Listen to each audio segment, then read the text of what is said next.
Those haters can't stand Victory Tuesday, everybody. It's the Hoffman Show. We're on the Team 980. We're always live as well on the free Odyssey app. We are streaming live on YouTube at the Team 980. However you are listening or watching, we appreciate you on this day that, neither of us picks. That's all right. We were very happy to be wrong.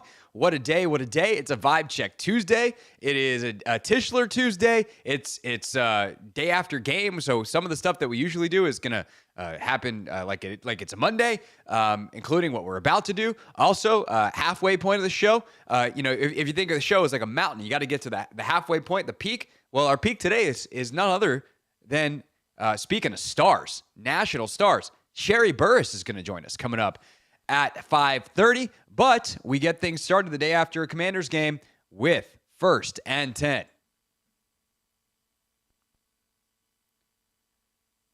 Maybe. Anthony's having a technology fight. Anthony? Yeah, I just pressed space bar. It's not going. That's fun. I'm gonna put it on this one. Okay, well, you do that. I would say this just reminds me of last night, though, because last night the Commanders actually didn't start that game perfectly. It's almost hard to remember that they started that game with giving up the bomb to Jamar Chase, and things look like this could get real ugly real fast. Grant told a great story today on the Take Command show that we did this morning, as he was sitting in as our guest analyst for day after game, or for our instant reaction show, that apparently he and Danny were watching the game there in Cincinnati as the boys got flown out there. And Danny turned to Grant and Darius and went, "They're going to get curb stomped." And then they didn't. How did that happen? It's time for 1st and 10. It's time to get the breakdown started. 1, 2, 3, first up, 10 observations. Just a good guy and just boom, put it right on the ground. It's 1st and 10. All right, let's just get right into it. Number one is number 5. 1. Yeah, a star was born last night, as if he wasn't born already, as if this wasn't just a matter of time. The big stuff with Jayden Daniels is self-evident. I don't need to explain to you how absurd the touchdown throw to Terry is. He dropped a perfect ball in timing as he got smashed in the face. That is big boy quarterbacking at the absolute highest level. There's also the other stuff that's self-evident but worth underscoring, like how insanely competitive he is, screaming at his sideline, let's go, screaming at Cliff Kingsbury, give me the play. Don't slow me down. I will manage the clock. I have everything under control. You give me the play. I take it from here. Get out of my way. I've got this. That is ridiculous when you are 23 years old and you are just yelling, imploring grown adults, who, by the way, are pretty darn good at their jobs. And like Cliff was cooking last night. I think DQ had a great night. And you're just, as a 23-year-old kid, 2+ games into your career, just giving it to your sideline to these grown adults who have been coaching for decades.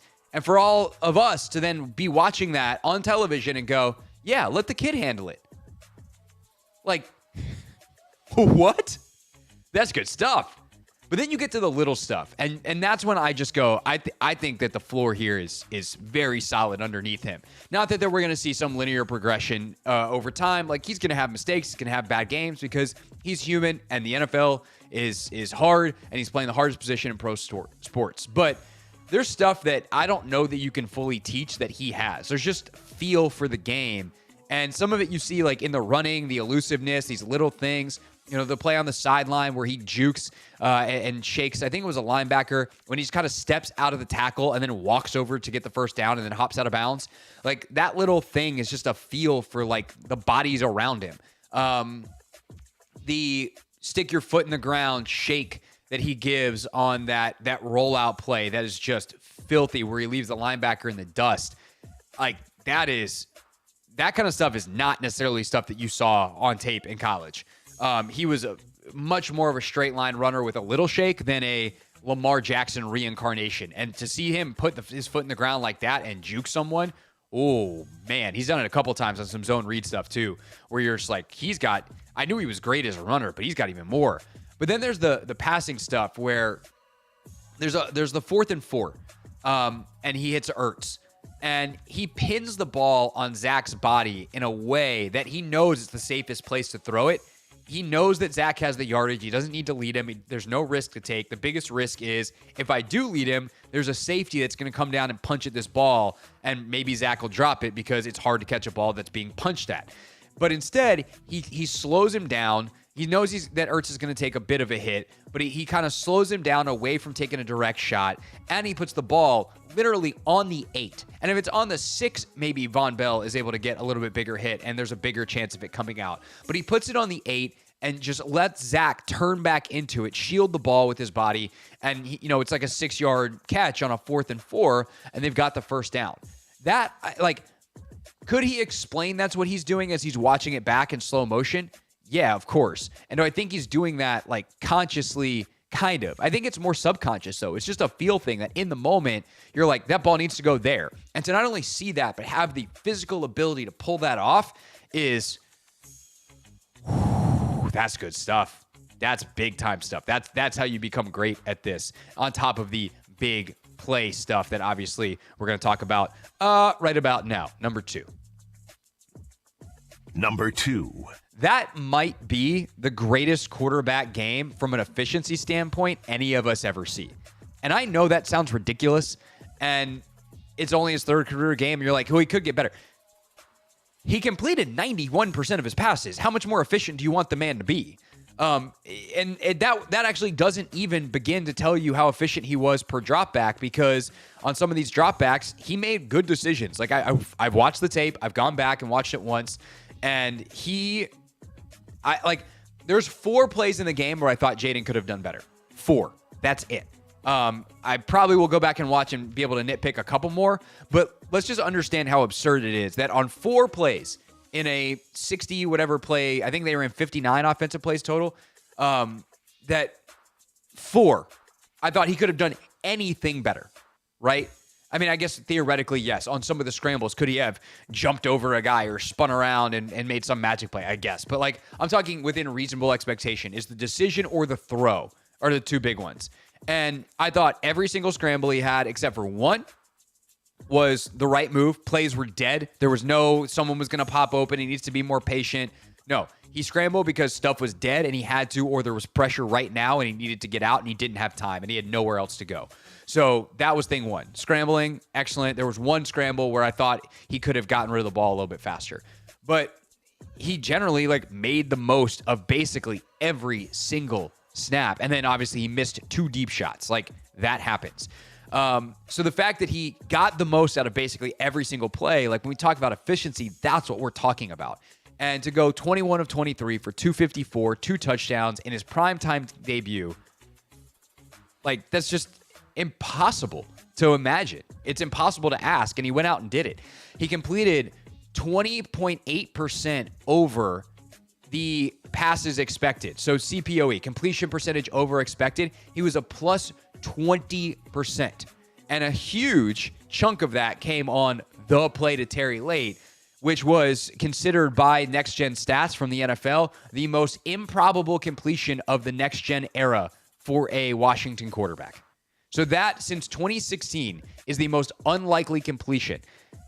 Facing pressure, getting smashed in the face, fade ball, far corner. And then the other factor is how close the coverage is. That was good coverage. Cam Taylor-Britt, to insert your college offense jokes here, he's swiping down through Terry's hands, and Jayden just perfectly places the ball, and Terry's got strong hands, and that's it. He maximized nearly every opportunity in a way that is rare, and you don't do that in the NFL like this very often, which is why I say that might be the most efficient game any of us ever see.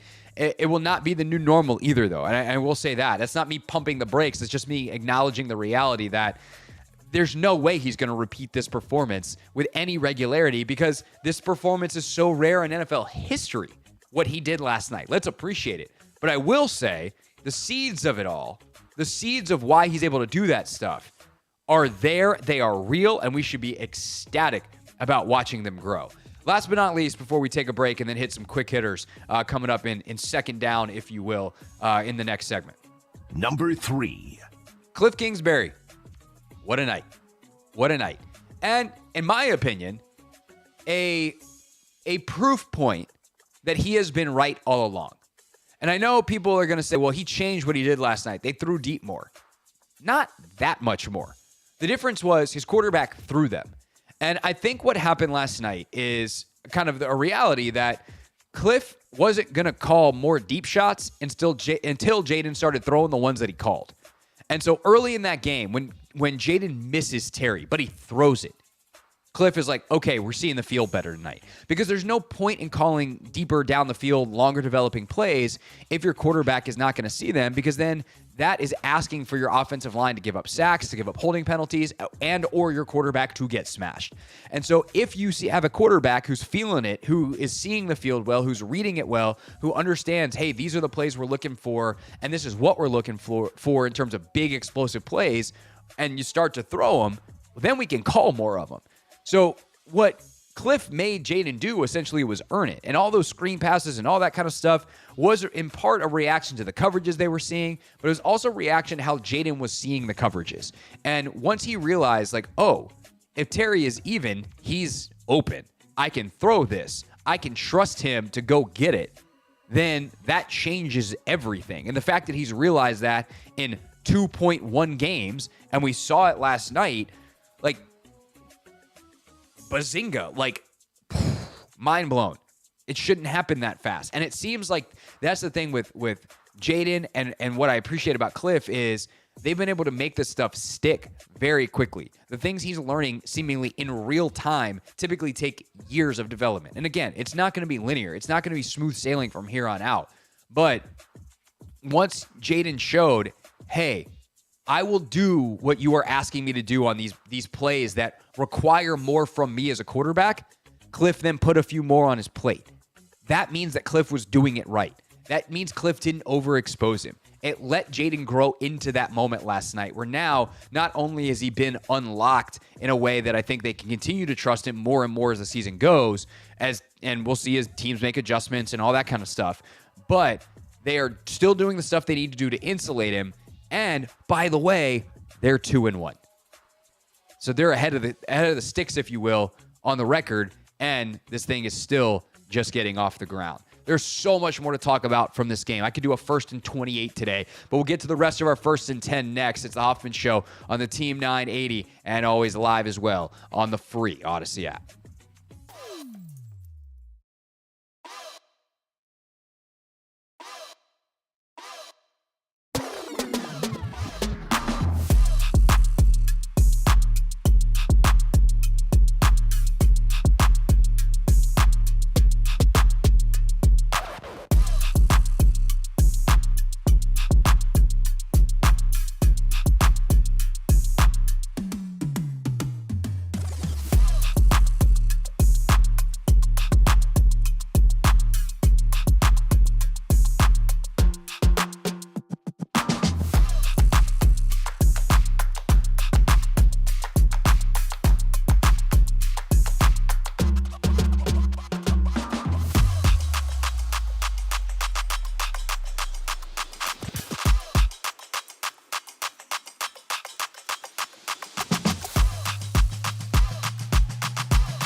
Hoffman Show. We're on the Team 980, always live as well on the free Odyssey app, streaming live on YouTube too at the Team 980. We'll take your calls on a Vibe Check Tuesday coming up in about 10 minutes, but let's keep things rolling with our first and 10 and number 4.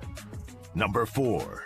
Last night, as hard as this is going to be to believe, was some level of a proof of concept for what they want to do on defense. First of all, I think the play style was much more there. I know the results ultimately are not. They give up quite a bit of yardage, quite a bit of points, the whole deal. But this is a team that's going to need to play coverage because they are understaffed. And I think they realize that in a way that they maybe didn't fully appreciate during camp. But now they're like, yeah, no, especially against Joe Burrow and Jamar Chase and T. Higgins. And we'll see what happens when they're not facing as elite of offenses.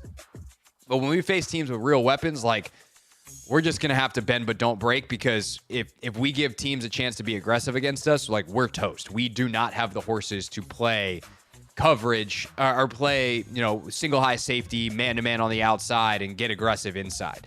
Also, it doesn't feel like it's necessarily worth it because their blitz package has not exactly been finely tuned this year, but that's a problem that we'll deal with tomorrow. The problem with playing coverage, though, is it leaves you exposed in the run game. And what you saw last night is what happens when the score all of a sudden changes the game flow, and that's not a problem anymore. Like, go ahead, run the ball, Cincinnati. You need to score. The clock is not your friend. And so to bend but don't break in a game where you're up, more than one score is fine. And I think that's how they're going to have to play, which is going to require the offense to be really good. And I think you did see more pressure as the game went on. You did see more, rush throws from Burrow, some hands in his faces. You started to see some good rushes. You started to see some offensive linemen get tired. And that play style that continued to, just go hard every single snap, like, it started to add up a little bit. Obviously, they were able to get some big plays late, and it probably doesn't look like it on the stat sheet, but I'm telling you, watching the film, like, you start to see a little bit of a change. Now, they've got to execute better. And if they can just make half the potential tackles for losses, for instance, that they missed. Payne missed like 2 last night. Fowler missed 2 or 3 last night, where it's just like, guys, can you make a tackle when a dude's in your hands? Like, when you have a free runner in the backfield at a back, can you bring him down?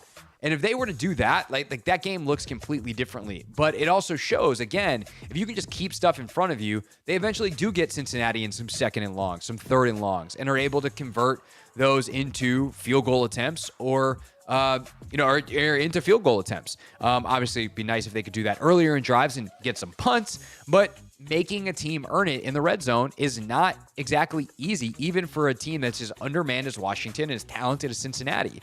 So, again, is this an ideal way to play defense? No. Is this a way to play dominant defense? No. Is this a way to play even league average defense, certainly by a yardage metric? No. Is it probably how this team's going to have its best chance to win playing defense? And did we see proof on some level that it can work last night, even if it's a lot more stressful when the other offense is on the field than we want it to be?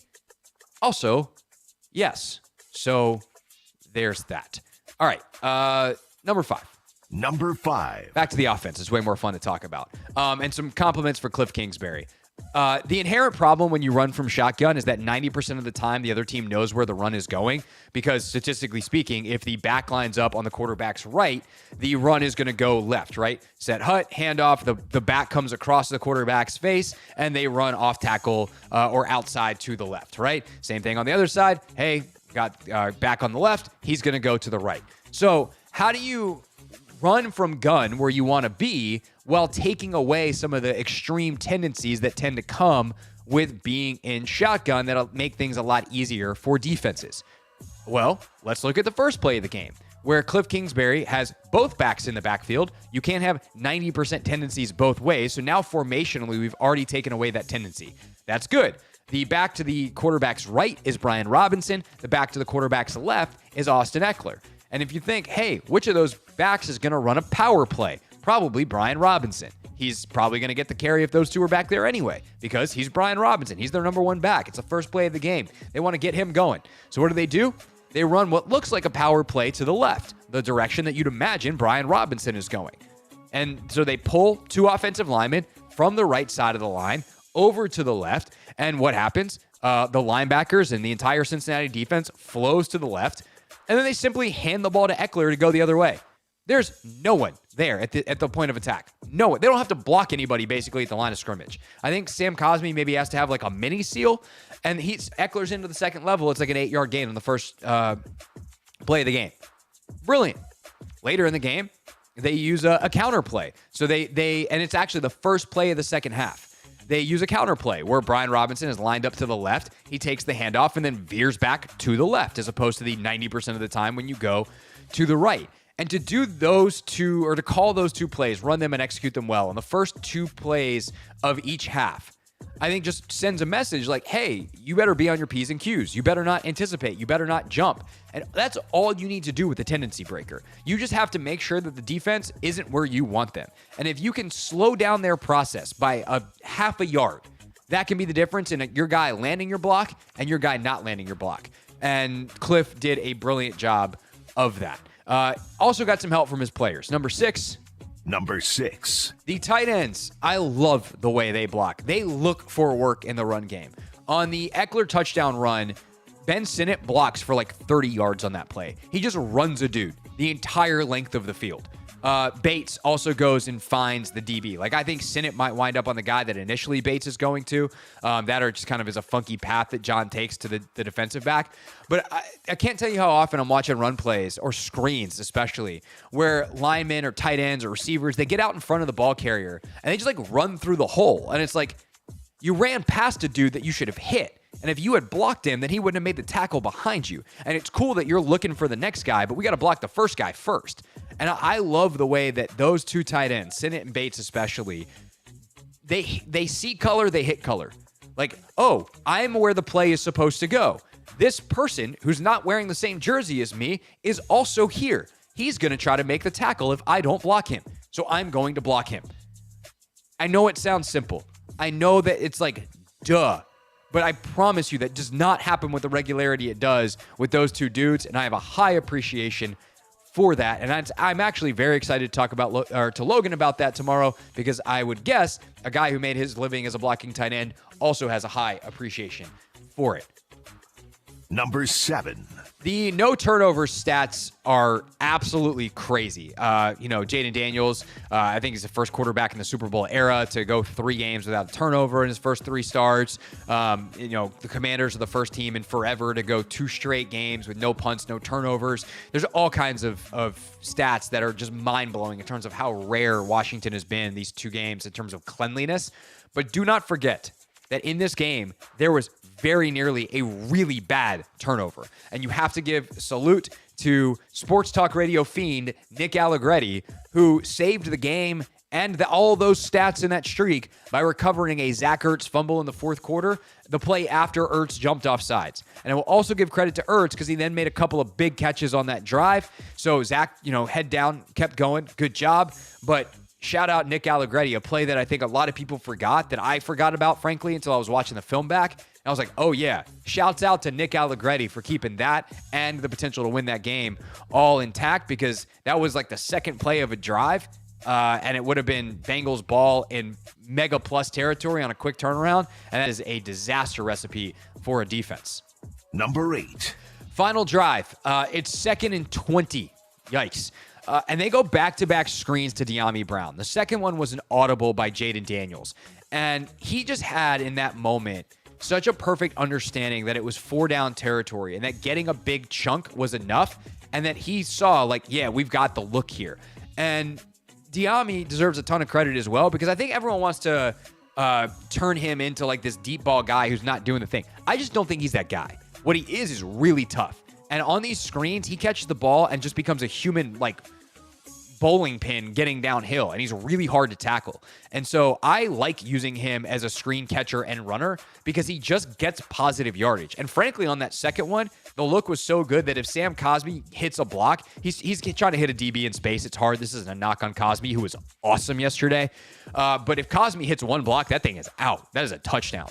But instead, Jayden winds up throwing the 3rd and 7 touchdown where he gets hit in the face, and that becomes the hero play. But I think just as important is him getting into that 3rd and 7 in the first place is smart play calling from Cliff, great execution on these screens. And for everyone who wants the screens to die, in many ways, those 2 screens saved the game last night. Number 9. Last two things real quick. One offense, one defense. This one's really game management. You play the game that's in front of you. I said this last week, and people were like, oh, Jayden Daniels, or not Jayden Daniels, Dan Quinn, should have made some different decisions on fourth down, or should have been more aggressive here, or different whatever there. Play calling wise, they seemed very conservative. They knew the Giants didn't have a kicker. I'm more convinced than ever. Mitch Tischler actually brought this up in terms of some of the specific decisions, and that he thought they were making them based off the game situation. And Mitch, of course, will join us again coming up at 5 o'clock. But I thought they made decisions last night based off what they knew they needed out of that game. They know they have a kicker who doesn't have fantastic range. His career numbers above 40 yards are not great. His career numbers below 40 yards are perfect. So let's not put him in situations to hit big 50-yard field goals if we can get in fourth and manageable. So let's call our third down plays to make sure we're in fourth and manageable when we're kind of in that go zone. And then they have the confidence and the execution ability with Jayden. Jayden obviously is all for it. You know, we all saw on TV him saying, let's go, let's go. That's big time. But I got to give also credit to Quinn for playing the game that's in front of him. He knew his defense only had so much in it in the tank, which is to say not a lot in the tank, and he played accordingly. So good job, Dan Quinn, on playing the game that's in front of you.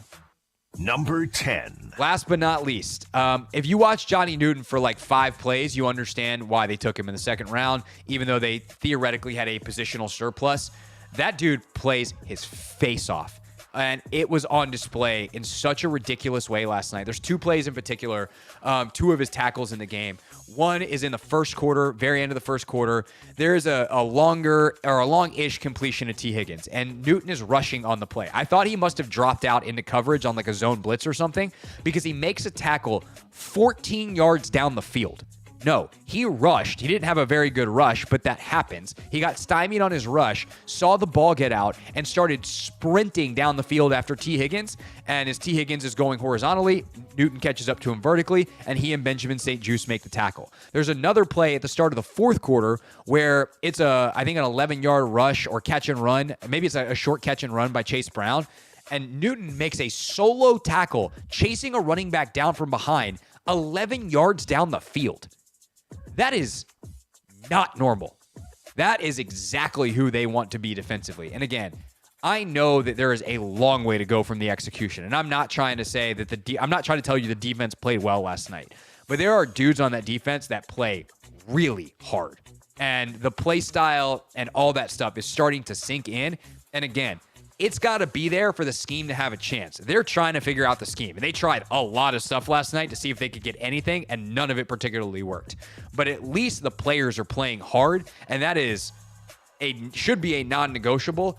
But under Adam Peters and Dan Quinn, it is the fundamental identity of who they are. And if you look at the guys specifically who are playing hard, it's guys like Dante Fowler, who have been with Dan Quinn forever. It's guys like Sainer Still. It's guys like Johnny Newton. It is the guys who are at the core of this team or who were brought in to be the identity of it and build that foundation. And so that is a positive. They have to get everybody on that page, and they have to start executing better.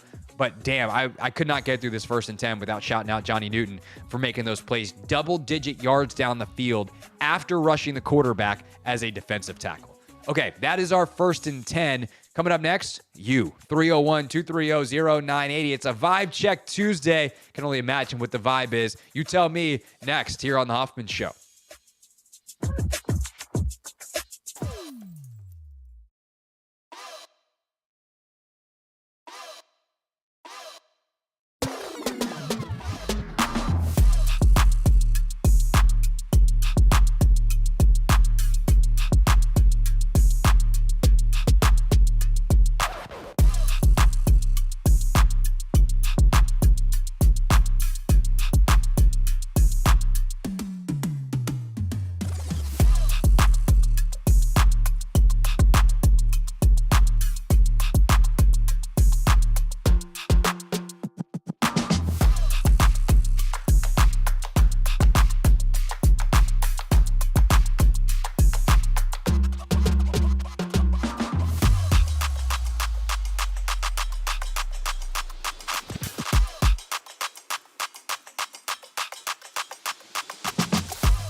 It's the Hoffman Show. We're on the Team 980, always live as well on the free Odyssey app and streaming live on YouTube at the Team 980. If you missed on the Team 980's YouTube page earlier today, Grant Paulson joined me for a special not so instant reaction version of Take Command. It was a really great chat with GP, who is in Cincinnati. They were at the game last night, so if you want to check that out after the show today, is in the Take Command feed. And then Logan and I will be back at it on the film review tomorrow for Take Command, and regular schedule preview on Thursday for Arizona on Sunday. Right now, though, it's a Vibe Check Tuesday Yeah, no, we're not going to tell the truth Monday. We'll get back to it next week. But it's Tuesday, so it's a vibe check. But the point is, we're taking your calls at 301-230-0980.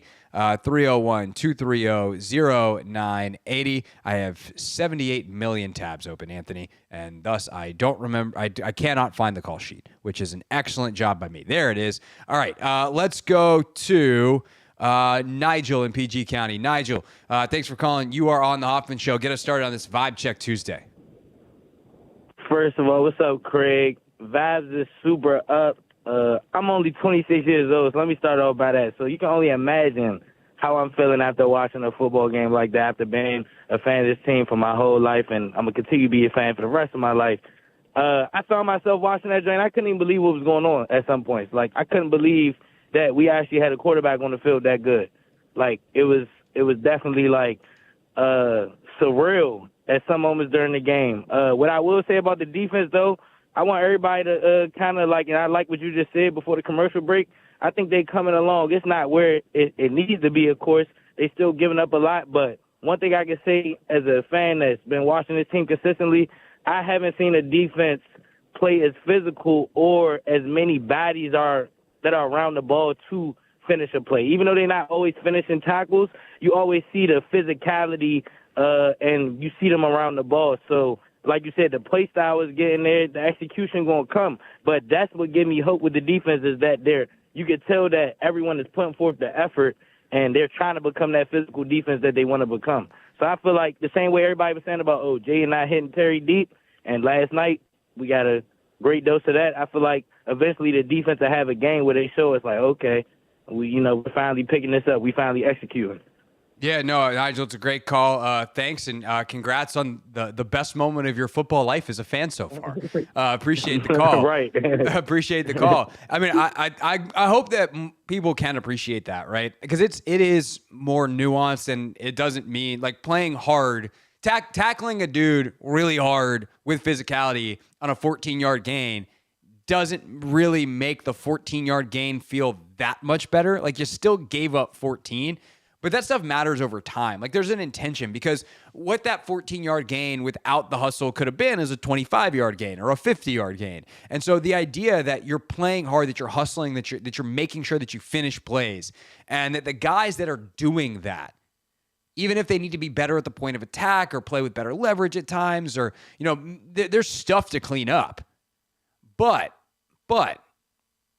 if the guys that are doing that are the ones that are brought here to set the tone, the Bobby Wagners, who thumps people. Oh my God. Yeah, he's got some stuff in coverage sometimes, or there was a play last night where he missed a tackle, and I'm like, Bobby, come on.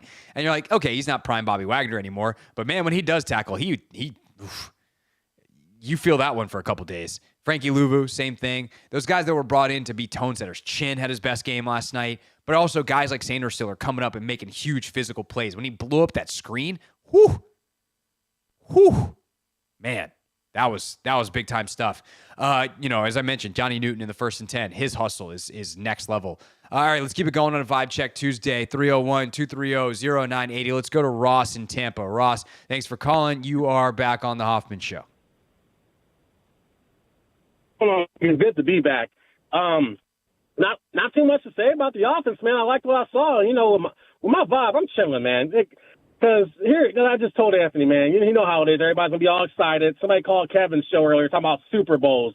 I know he was being facetious, but I do think this is a strong win. I don't care about the Bengals being 0-3. I think their 0-3 is a little bit different than the Jacksonville's 0-3. So that was a good win. But as long as we continue to put points on the board, we can hang in there with a lot of these guys. I think the thing that worries me the most is like one mistake, and that could be like an offensive mistake we could lose because we can't stop nothing. You know, one of the 2 sacks we got last night was because the right tackle on Cincinnati blew out his knee. If that didn't happen, we probably would just have 1 sack. And I need to see more out of Deron Payne and John Allen, man.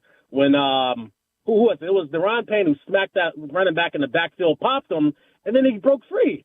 I'm like, come on, man, you pay all this money to a defensive tackle, you can't let that happen. And John Allen, I'm not trying to pick on him, but like I'm not saying anything. I'm not micromanaging him to pick on him, but I just feel like he's better than what he's been showing. And yeah, shout out to Mikey Sanders still because I'm here. I am not trying to pick on my boy Forbes, but he gets burnt by one of the best receivers last year. He's on the sidelines freaking out. You know, Sanders still, it happens to him. He gets back out there and he's blowing up plays. So I'm chilling, man. I'm chilling. I'm cautiously optimistic. If we fall to like 6-11 or whatever, I know that it all starts with this draft class. So yeah, I'm chilling, man. I'm chilling. So whatever happens this Sunday, I won't be disappointed, excited, or anything. I'm laying back chilling. Ross, That's my vibe. Yeah, I appreciate the call. Look, I'm going to feel pretty good every time we do this, every Tuesday when I check in. If you want to feel pretty good every week, I think that's probably the right approach. Not get too high, not get too low. Like, definitely get excited, but also understand that a loss isn't going to ruin your excitement. That if Jayden Daniels goes out and, you know, throws a couple picks this weekend, Jonathan Gannon's a great DC as a head coach, and they've got some guys over there that do some nice stuff. Buda Baker's a pain in the butt. You know, Kyler runs around and you know, they can't bring him down and he makes a couple plays, then okay. Okay. You come out of the first quarter. If I had told most fans, hey, we're going to come out of the first quarter 2-2 at worst, people would be like, okay, cool. Rookie quarterback. Let's see what we can do from there. And the chances are, yeah, they're not going to go mistake-free. But I do think they've also faced 2 good offenses. Tampa, the week 1 version, that was a really good offense. And I think that it is a generally good offense that had a really bad day on Sunday. This Cincinnati offense has got some horses. And like with T. Higgins, it's going to be really good. I don't know that they're going to put up 30 whatever every week, but like they're good. And that's just not who you're going to face every week. Some weeks you're going to face the Giants and you're not going to even play that well, and you're only going to give up 18 points. And that's the NFL. And so Arizona's somewhere in the middle. I think it's going to be interesting to watch them next week, how they, you know, it's a different challenge rushing Kyler as opposed to Burrow. How disciplined can you stay? Can you not let him out in the way that Burrow, you know, if he would have got out last night, it's not that big of a deal. So how do they handle that from a rush plan standpoint? So there's a lot to kind of work on defensively, but I think the intentionality and kind of the attitude of the team is really exciting. And then obviously offensively, they've been a juggernaut for 3 weeks. I mean, they're scoring and creating scoring opportunities, if you want to add the missed field goals in week 1, at just an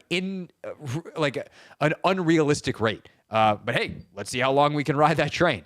It's the Hoffman Show. We're on the Team 980, and it is a Vibe Check Tuesday. More of your calls next.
It's the Hoffman Show. We're on the Team 980, always live as well on the free Odyssey app. Streaming live on YouTube at the Team 980. Taking your calls on a Vibe Check Tuesday at 301-230-0980. Let's keep it rolling with Jason. Jason, how are we feeling on this Vibe Check Tuesday after the Commanders' 38-33 win over Cincinnati? I'm feeling pretty good. First time in a while we've had a quarterback that I don't feel like he's, going to make a mistake anytime he drops back to pass. And then how about Luke McCaffrey and Brandon Coleman yesterday? I feel like Brandon Coleman really, dominated his matchup, it seemed like. And Luke McCaffrey really coming to his own as our slot. So I'm feeling very good about this team going forward. Yeah, I mean, thanks for the call, Jason. I actually, Anthony, I felt pretty good yesterday about our choices in the old pick six, which we'll, of course, review at 6 o'clock. We had 6 players that we thought might have a big impact that we wanted to watch in the game. I picked Luke McCaffrey, and that felt damn near clairvoyant with the impact he had in the game yesterday. Man, you were spot on with the Luke McCaffrey. I said, look at Luke. Look at Luke go. Look at Luke. 4th down, making plays. And I think the thing, Coleman had a couple of really nice moments. He did have the sack that they gave up. I'm not sure if that's on him or Allegretti. I kind of think that's probably on him. I'll have to talk to Logan about it.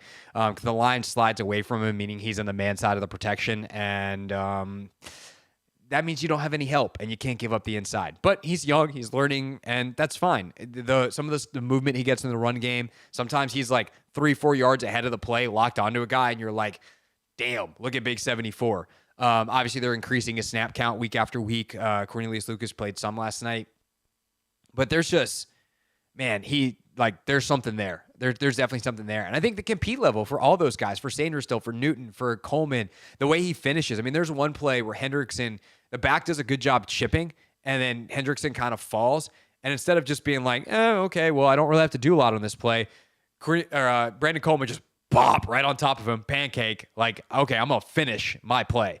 And that ability to finish and that willingness to finish, that drive to finish is what this team wants to be all about. And the fact that now, obviously, you see it from Daniels in a ridiculous way, but Newton showing it, Sainristil showing it, Sinnott blocking for 30 yards on Eckler's rushing touchdown.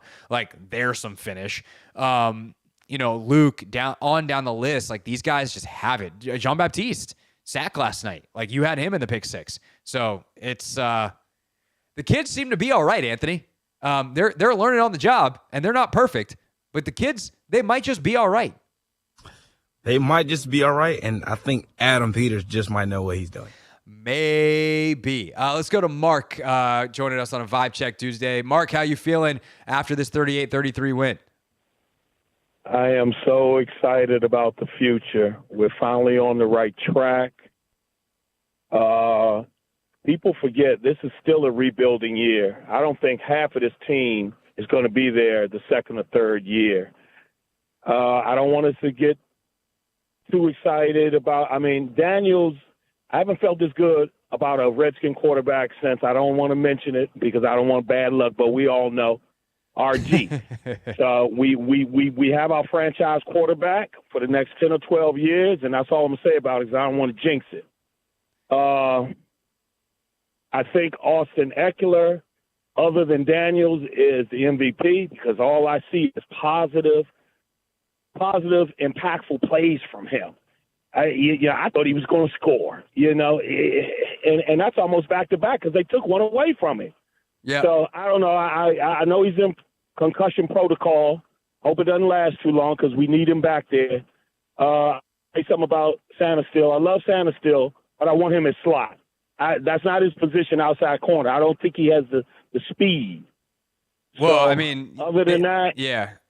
Mark, I'm glad you brought up Mikey because I wanted to talk about that decision real quick. But yeah, look, the other thing I'll say too about RG versus Jayden is there are two very different heads on those shoulders. And that's a good thing for the current quarterback. I don't need to get farther into that. I think people understand, having seen the time that has elapsed since then and seeing everything that we've seen from Jayden. I actually loved the decision to put Sainristil outside last night, given the circumstances. I would also like him to get back inside because I think he can be an excellent nickel And there are some issues ultimately with him being so freaking small outside and the type of receivers that tend to play out there. And he did not play that one to Chase well, obviously. But last night, I think what you did was you solved two problems at once. They had Mikey's still figuring out how to play essentially in the box, right? If you're a nickel, you become a box player pretty quick on run plays because guards can get out to you in a run situation. And so you get stuck on these big bodies, and he's gotten eaten alive on some run plays. So last night, they get Noah Igbenogany, who's a much more physical player. And Mark, thanks for the call. Appreciate it. You get Noah Igbenogany, who's a much more physical player, who's bigger than Mike Sainer still, and who struggles outside, but is a pretty solid. Like at this point in their careers, I don't know there's a huge difference between Igbenogany and Sainer still. I do think obviously Mikey's ceiling is tremendously higher, but right now there's not that much of a difference. And so you can either keep having Sainer still inside, have him struggle in some run stuff, have the problems you've had with him being smaller in there, and be shorthanded outside, or say he's probably the best we have outside until Forbes gets back, and we can put Igbenogany inside where he's better because we're going to have to play him, and they went that route. And so I actually liked that decision, that ingenuity, that willingness to try last night. And, when Forbes gets back, like Forbes is better than Sainer still outside right now. He's got to play with the intensity that Sainer still brings. He's got to play with the intensity that Benjamin has been bringing.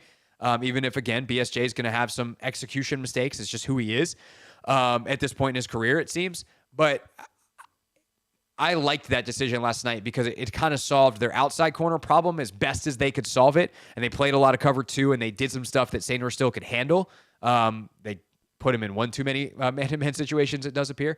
But gave him a lot of stuff that he could handle coverage-wise, schematically, while also fixing their personnel problem on the nickel by having a bigger body and a more physical body with Noah Igbenogany inside. So they made the most of what they had, even if what they have had is not what they hope to have even this week when Forbes is set to return in Arizona.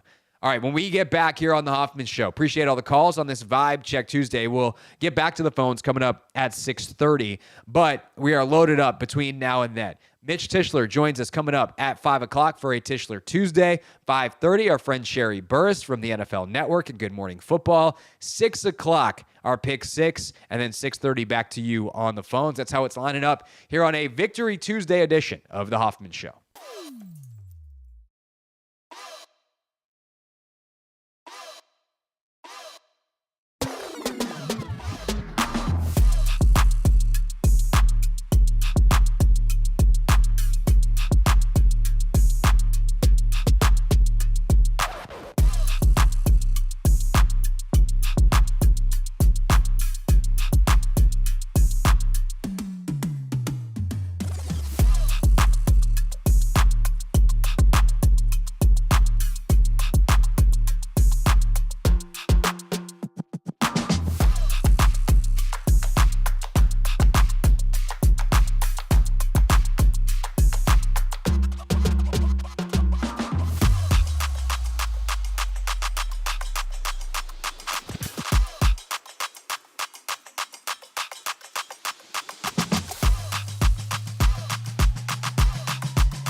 5 o'clock, DJ Horns only means one thing. It's a Tischler Tuesday here on the Hoffman Show. It's also a Victory Tuesday, and it is time for Not My Beat.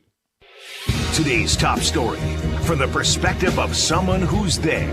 You are looking live. This just in. Not My Beat. Mitch Tischler was there last night in Cincinnati. Of course, the co-host of the Beltway Football Podcast with JP Finley. And Mitchell, there is only one place I am legally allowed to start with you. A former offensive lineman. You better be going to the right place. Yeah, a former offensive lineman who loves breaking down the big guys. We had a thick six last night. Trent Scott is the receiver on Jayden Daniels' first career touchdown pass. Is that the greatest moment of football you have ever covered in your entire life? I mean, it's pretty close. We could just play air horns for the next 10 minutes, and I think it would accurately represent how everyone's feeling after last night's game. But on top of it, to get the pick six, to get the touchdown throw to Trent Scott, for him to catch the ball, for him to get the dance going, Allegretti, those guys all surrounding him. First big man touchdown for the Washington franchise since 1984, and the team is 5-0 in its history when an offensive lineman scores a touchdown. To me, that says this team needs to run back that play that much more often. Anthony, can you believe the stats that Mitchell just brought to our show? That's actually crazy. I expected a great answer from that. I did not. Mitch, I was unprepared for the brilliance you just brought. That is unbelievable information. I'm here for all of the big man touchdowns, and I will research stats until the sun comes up if we're talking about those guys scoring. So there's one that you did not mention that perhaps, I don't know, I guess it's a pop quiz to see if I can get you on or see if you know. I didn't do any research. This just popped across my Twitter timeline, which is really what research is in 2024. Do you know the last quarterback to have their first career touchdown pass go to a big fella, to an offensive lineman? I believe I saw it was the year 2000, but I don't know.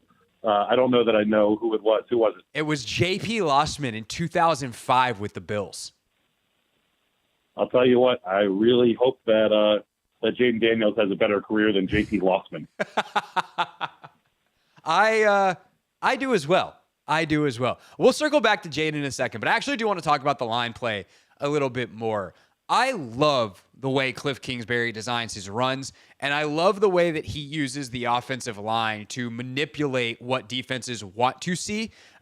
Being a linebacker playing against this offense has to be hell on earth because of the ways that Cliff Kingsbury moves linemen around. On that direct snap to Brian Robinson last night, they had an unbalanced line, which I didn't even realize until I played it back on film.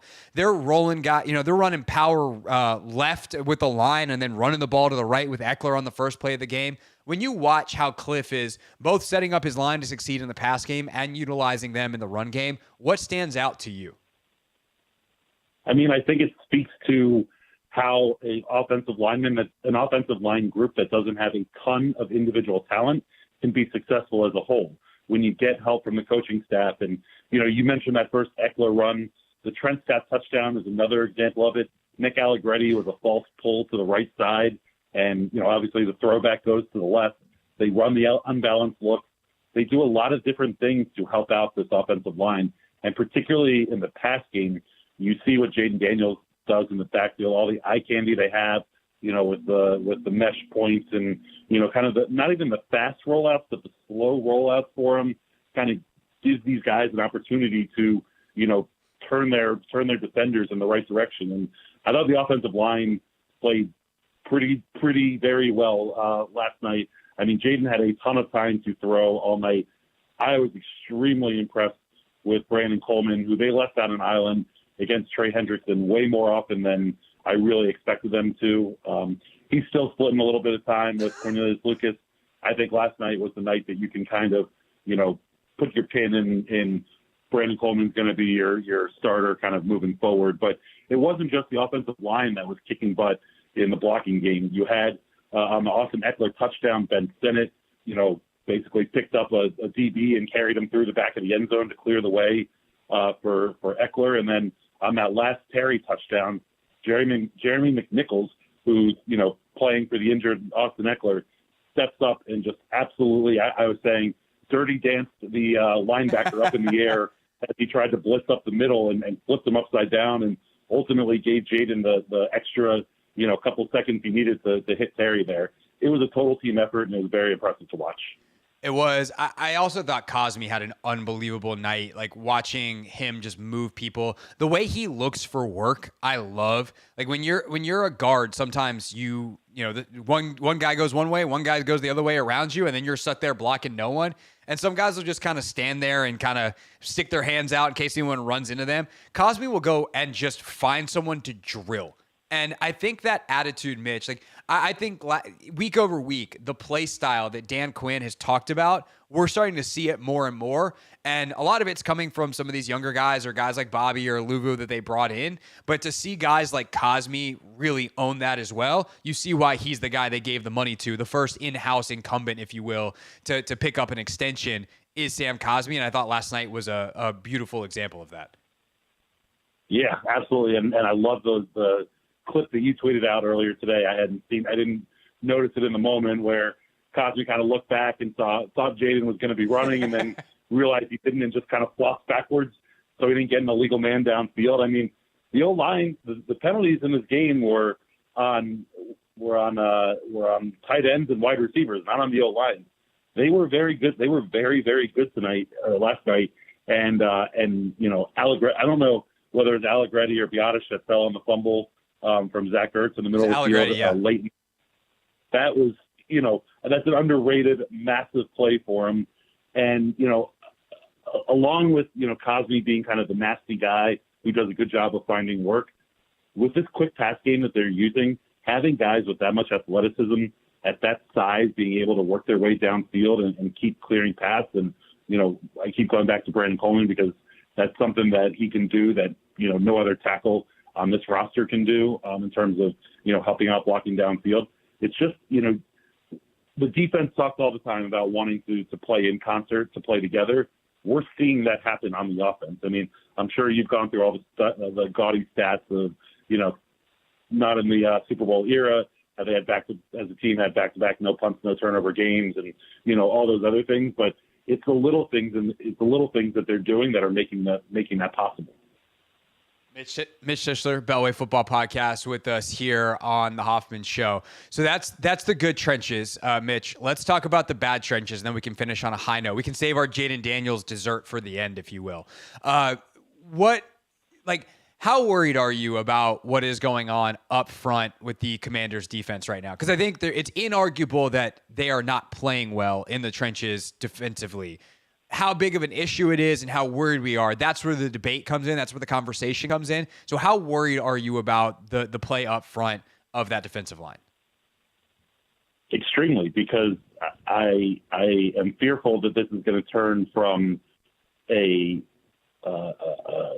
scheme issue to an attitude issue. Craig, finish this sentence for me.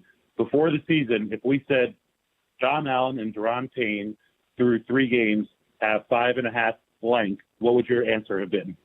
You probably would be looking for sacks there. I do believe that is their tackles number, though. Correct. And, they're the highest paid defensive tackle duo in the NFL. They're the second and third highest paid players, on this roster.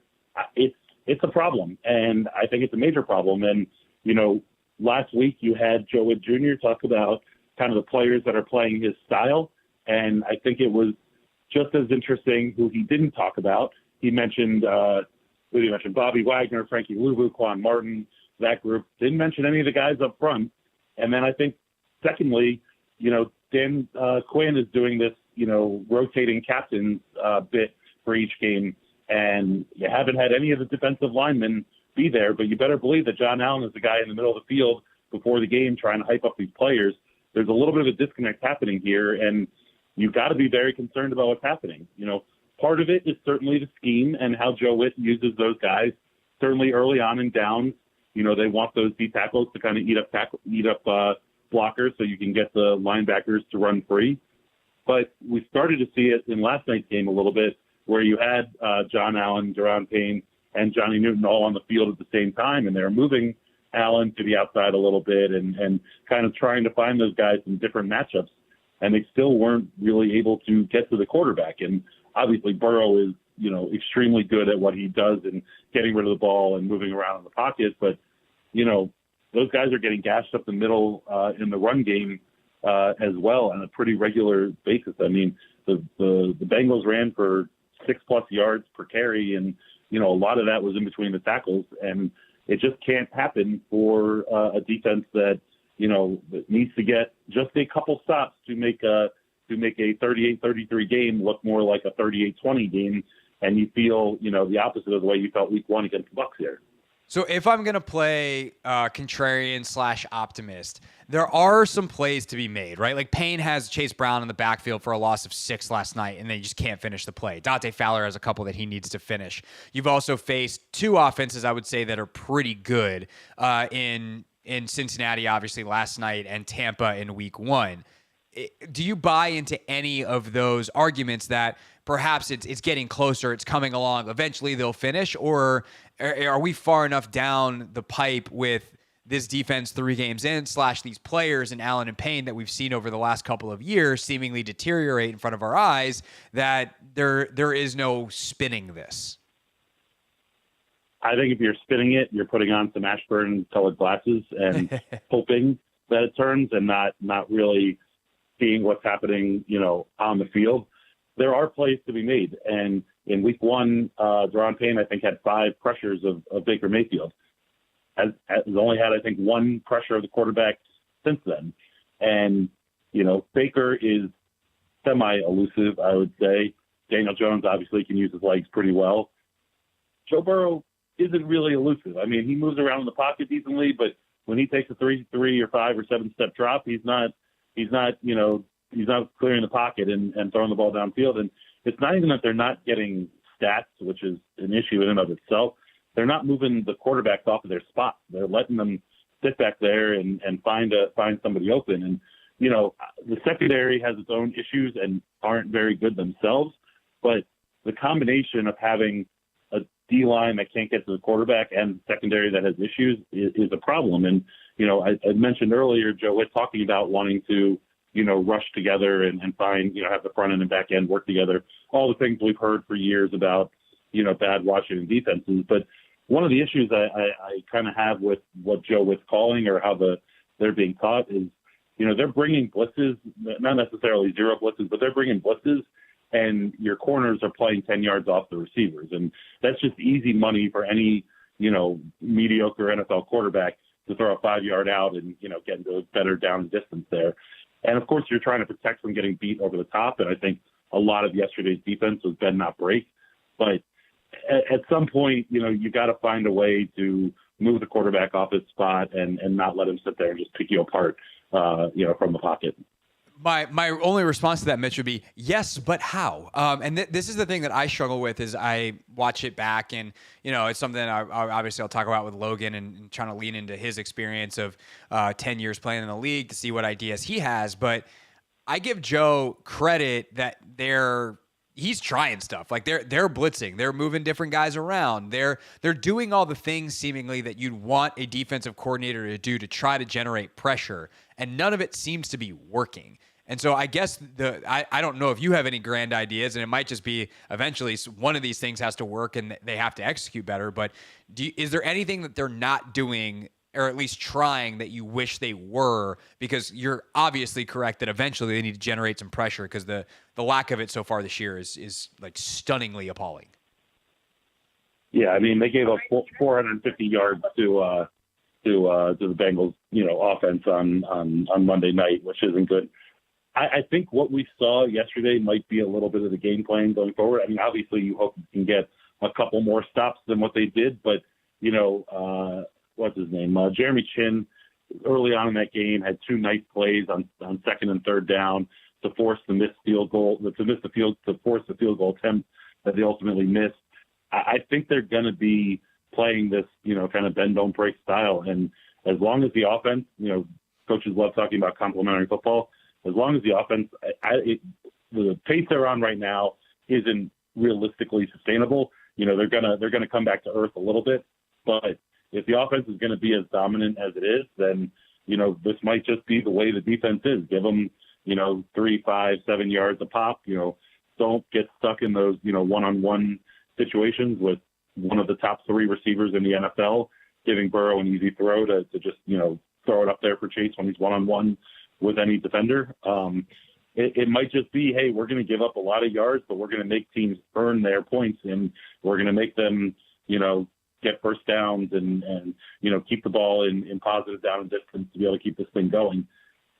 It's that's just as much as the offense operating the way that it is now isn't sustainable. A defense giving up this many yards isn't sustainable either, because if you had told the Bengals that they weren't going to punt the entire game, the only possession they didn't score on was going to be a missed field goal, that, Jamar Chase was going to go for $120 and Burrow was going to throw, for 325, they would have told you that they were going to win that game by 3 touchdowns.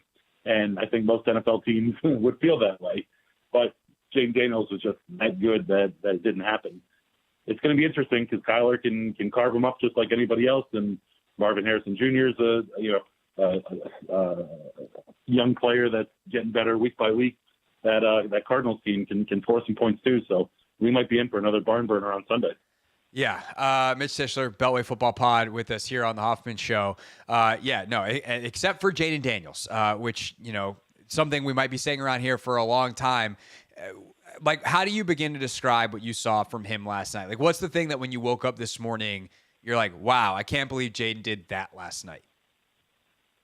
Yeah, I think, fans are probably not on this particular play, but for me, it was the play that kind of showed me that Jayden was taking steps forward and getting better as a quarterback and playing the, quarterback position, not, a tuck and run guy. And it was early on in the game. They had the 4th and 2, and Jayden, stuck back in that pocket. Luke McCaffrey wasn't his first read. It wasn't his second read. I would argue it probably wasn't his third read either. And you saw him scan the field and get to the receiver and deliver a ball on time with the right pace.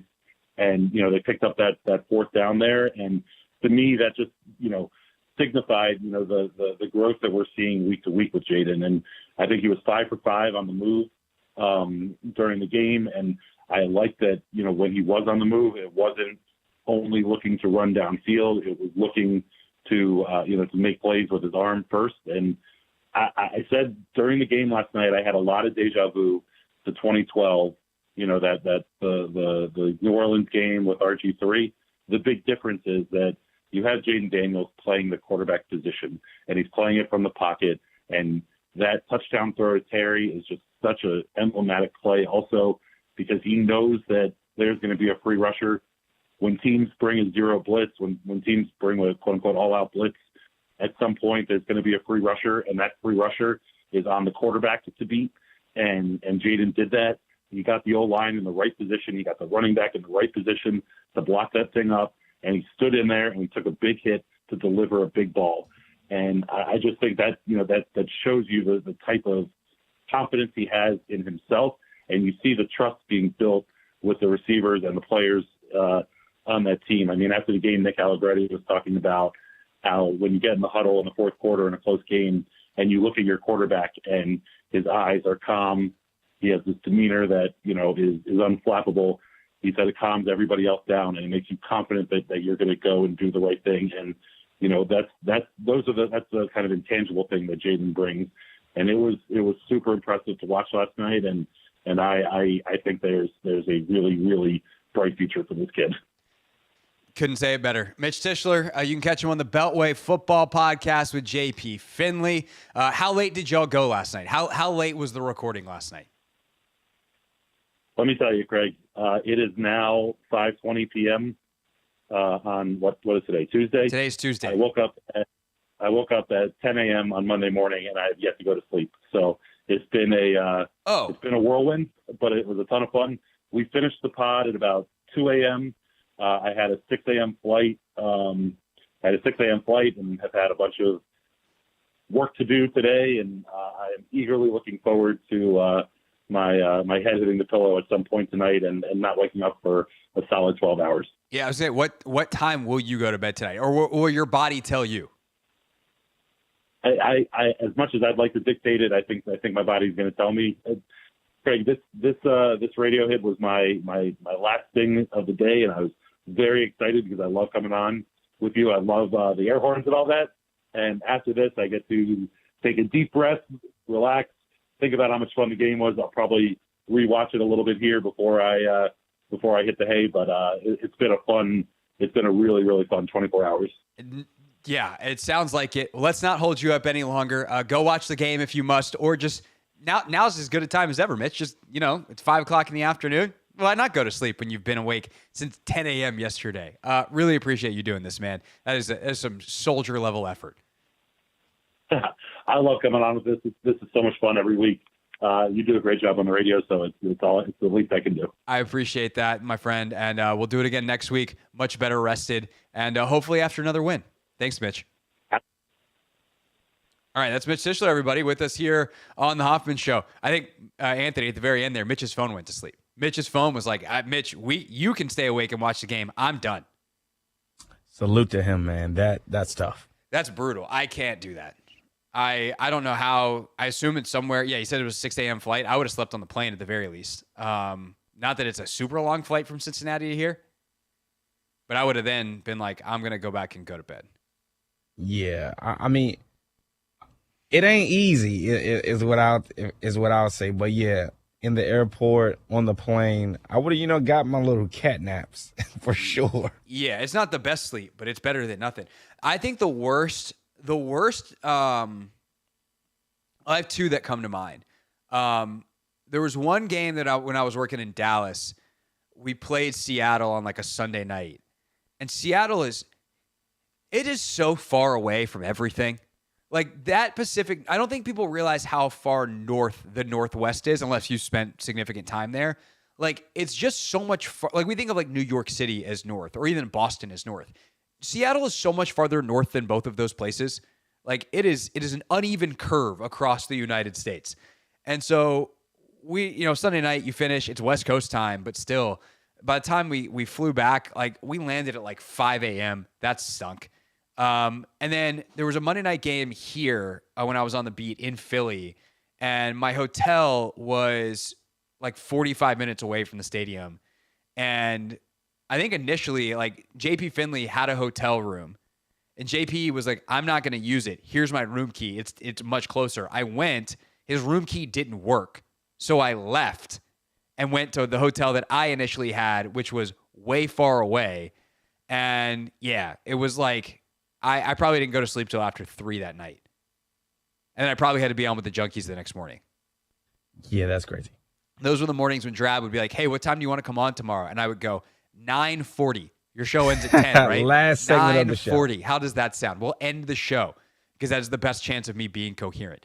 It's the Hoffman Show. We're on the Team 980. We're always live as well on the free Odyssey app. When we get back, we'll be joined by our good friend Sherry Burris from the NFL Network.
Hoffman Show. We're on the Team 980, always live as well on the free Odyssey app, and of course streaming live on YouTube at the Team 980. And joining us now, an old friend. It's our pal Sherry Burris, who now is a host of Good Morning Football, which airs Monday through Friday at 8 o'clock Eastern Time on the NFL Network. And she's also a host of Good Morning Football Overtime, which streams Monday through Friday at 10 a.m. on the Roku channel and airs locally here in D.C. on Fox 5+, and that is Monday through Friday at noon. Sherry, hi. We're talking after a Commanders win. What do you know? Hi. Whoa, how weird is this?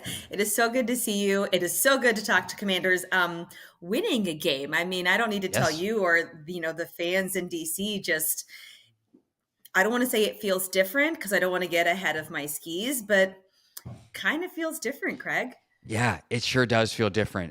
Definitely the new owner, GM, head coach, all the things are rolling in the right direction. So as you guys put together the show, we talked to Jamie in the preseason, and I know enough about morning television. There's some pre-planning that happens the day before for the show. So you guys are planning yesterday for the show today.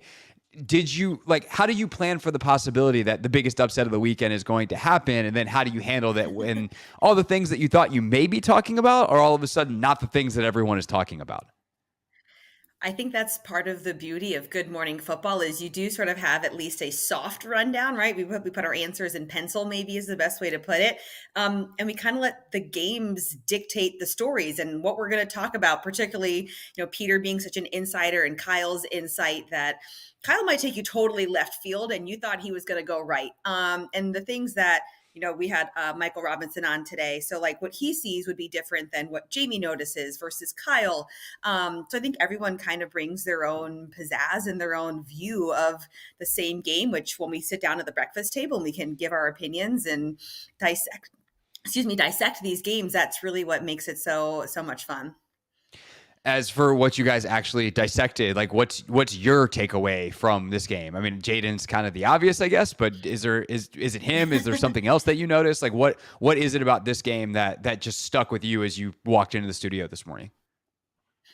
Yeah, being able to have covered Washington for as many years as I have overall, I think it was 4 or 5 years, right? Being on the sidelines in the locker room with you, with the guys, what really stood out is just the confidence. I feel like particularly on offense that exuded from everybody, right? I mean, starting there with Jayden, the fact that you have this rookie third game, what stands out is that clip of him looking at the sideline to Cliff Kingsbury being like, come on, let's keep rolling here. Even Terry McLaurin saying he came in that huddle as a rookie and said, let's go win this game.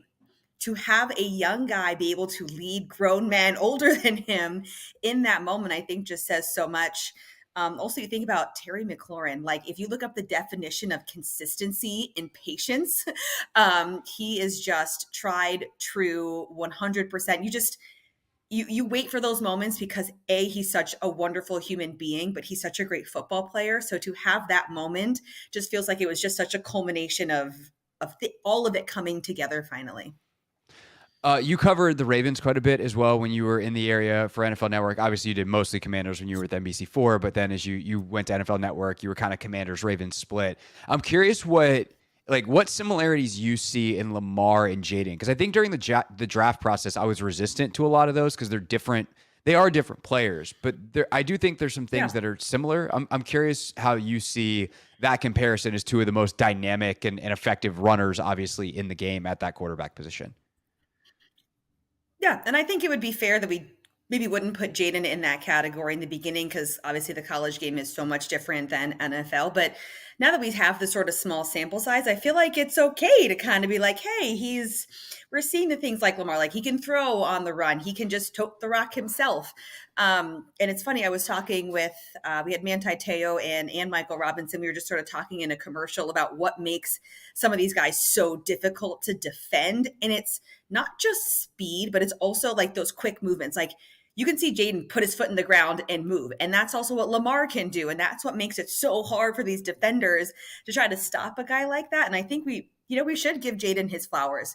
He is a Heisman winner, second overall pick. I think it's okay to be able to say, let's appreciate all the goodness that he has. And I mean, maybe this might be a DC thing. A little scared to kind of get too committed to a quarterback and afraid to get hurt again. But that's kind of what makes it beautiful and makes the good times that much better, knowing there's been sort of that suffering to get to this point.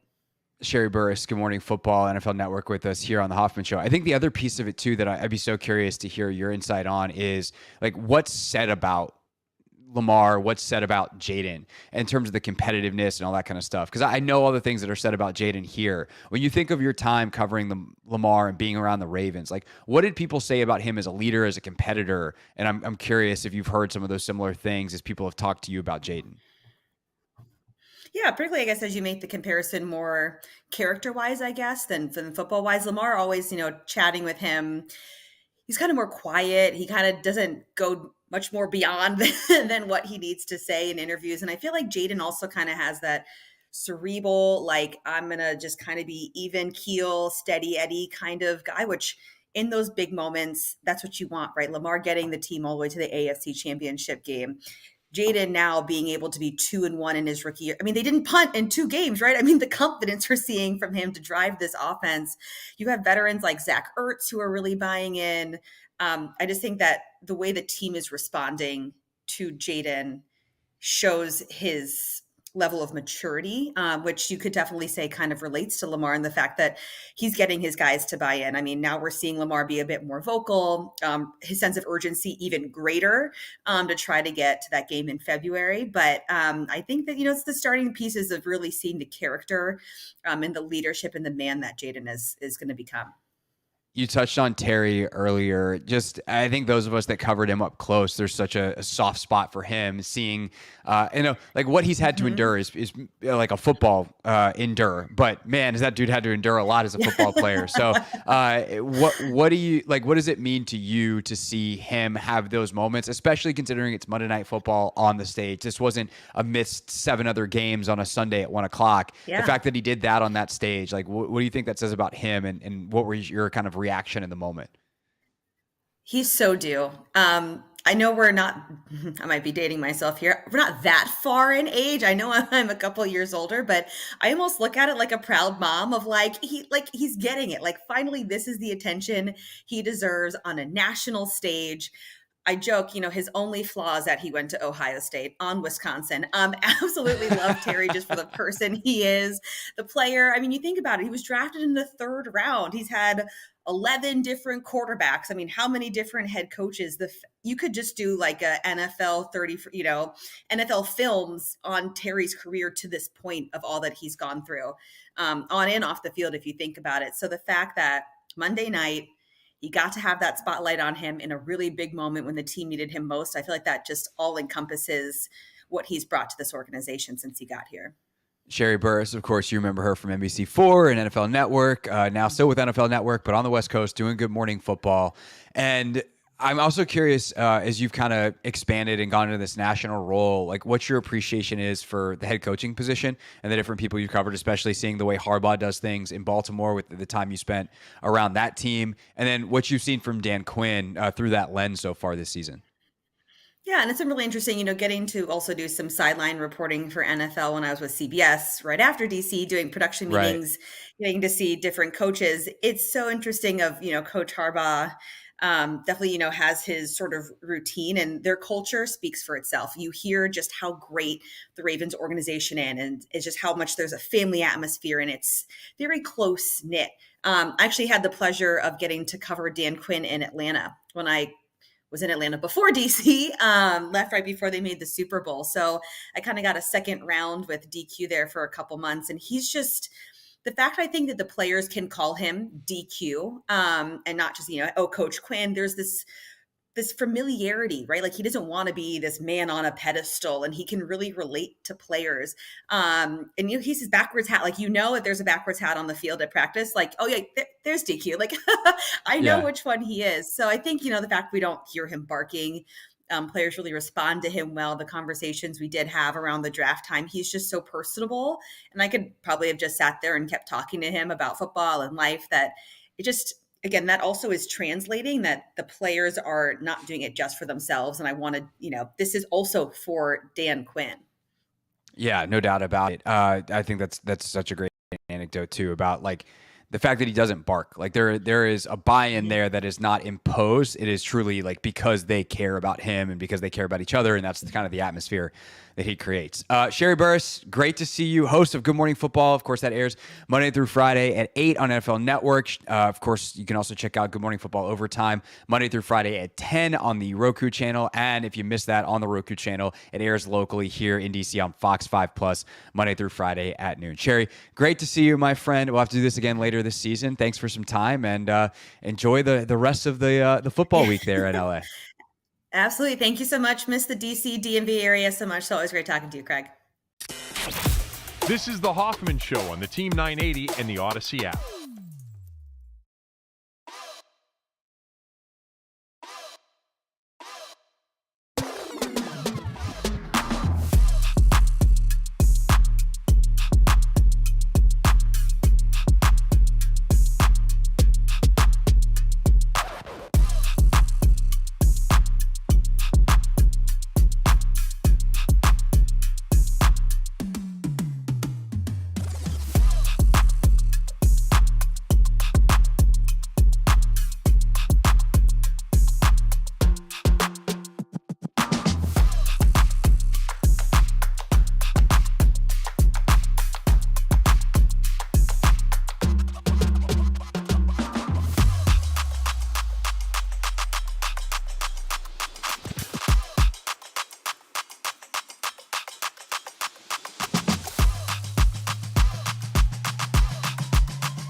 the Hoffman Show. We're on the Team 980. We're always live as well on the free Odyssey app, streaming live on YouTube at the Team 980. Anthony, how would you? Well, first of all, Dan Quinn just started talking, so we will keep an eye on that. Also, we have Caps preseason hockey tonight, so our show a little bit short. So we'll get back to some calls, perhaps in the 6 o'clock hour. We have our pick six still to come, but we have a very important show thing we need to get to right now, because there was a very important play last night that is the first career touchdown passing for Jayden Daniels. It goes to an offensive lineman in Trent Scott, and no one had that on the bingo card. And then Trent Scott dances. And Troy Aikman made a big deal about, they wanted to see what the dance was, which is always funny because like Aikman and Buck and the game announcers get to watch practice typically the last day before the game. In a way that regular media does not. And often that's when trick plays and stuff are worked on. And a good play-by-play announcer will also ask an offensive coordinator or a head coach, like, hey, is there any trick play that I should know about that I can be prepared for just in case? Because you don't want to get caught by surprise. And it's kind of understood, like, hey, I'm not going to tell the other team, obviously. I'm not going to say anything, hey, watch out for this. But when it happens, I will have context on it, which will make the call better. But I won't say anything until it's already happened. And so you could tell that Troy and Joe kind of knew this might happen and that they were really excited to see what Trent Scott's dance was. And then, Anthony, they saw it. And what we had was a Two Americas moment. Anthony. Oh, man. Anthony, can you please, as the resident expert here on this particular dance, can you tell America, specifically the one America that's not as informed, about what Trent Scott did and why? So first of all, America, is not a dance. It's not a stomp. I was just using the word dance because it's a touchdown dance celebration. Perhaps I should have used a more generic term. There Yes. it is. Okay. Yes. My apologies. So Trent Scott, he is an Omega man. He is a member of Omega Psi Phi Fraternity Incorporated, the same fraternity I'm a part of. So when he celebrated yesterday, he did something we call hopping, where, you're barking. Like, I heard a few people barking, like, because he was barking while doing, the hops and things of that nature. So yeah, that's more so like what he was getting at. Let me see if I can. Are we gonna get a hop? No, is there enough room? Not a full one. There's not enough room. And also, I don't know if your pants are stretchy enough. No, they are. So what Trent Scott did, he barked first. He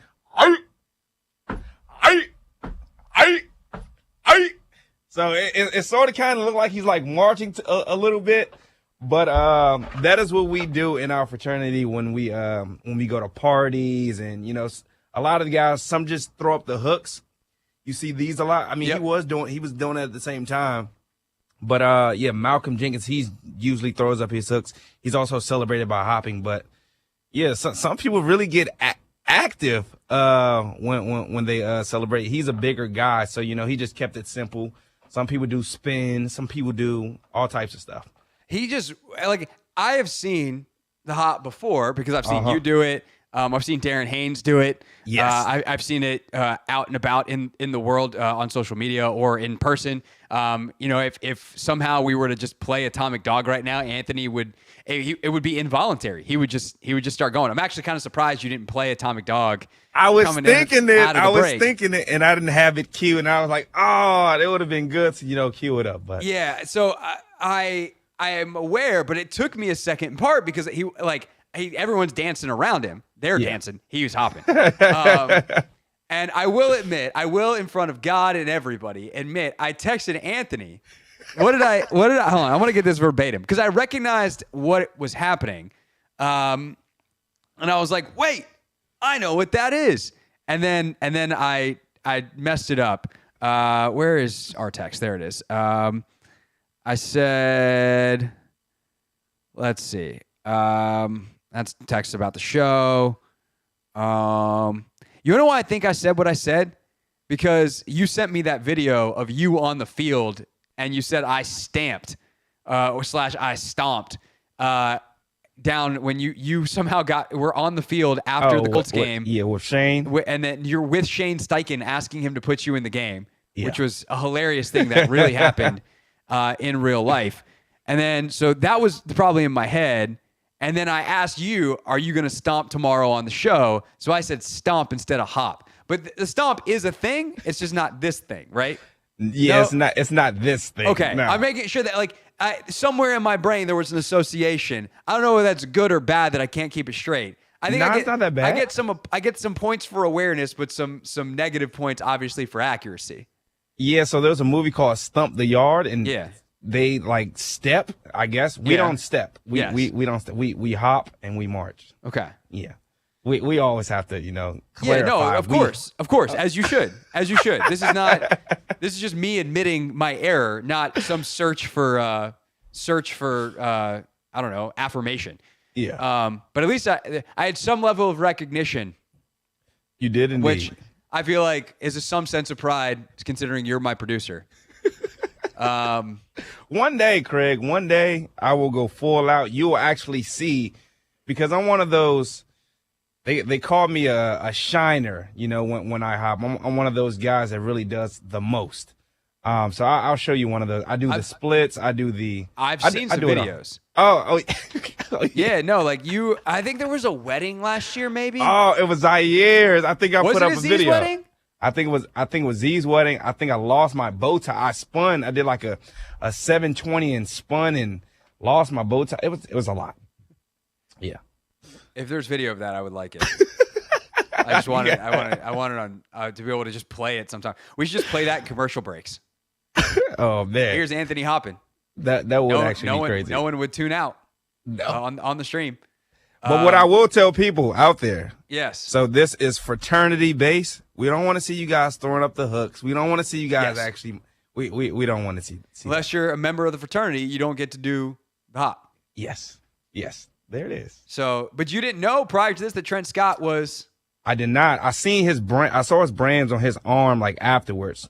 So if you see those, they sort of kind of look like Colt signs. Yeah, like the Colts logo. Yeah, if you see those, it's the Greek letter Omega. Yeah, branded on people, then you know they're an Omega man. That's how you know. Yeah. So Trent Scott, fellow Omega man. Should I text PR right now and be like, we need to get Trent Scott on the show? That would be dope. And then I can just let you guys talk about hopping. I won't even do the interview. That would be dope. That would be dope. We got him on here. We'll talk some football. We'll work on that. Trent Scott, if we can pull it off on the show tomorrow. They're in Arizona. Dan Quinn's talking. We'll get you updated on what he had to say. But now you know. Now we say two Americas. There's an America that knows and an America that doesn't. Yes. Now all of you are in the America that knows. It's not exactly how that works, but it's good enough for the radio. All right, when we get back on the Hoffman Show, our pick 6 at 6. We did a heck of a job picking interesting players for guys that we wanted to watch last night. We will run through some of who turned out to be key commanders in Washington's win next.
It's the Hoffman Show. We're on the Team 980, always live as well on the free Odyssey app.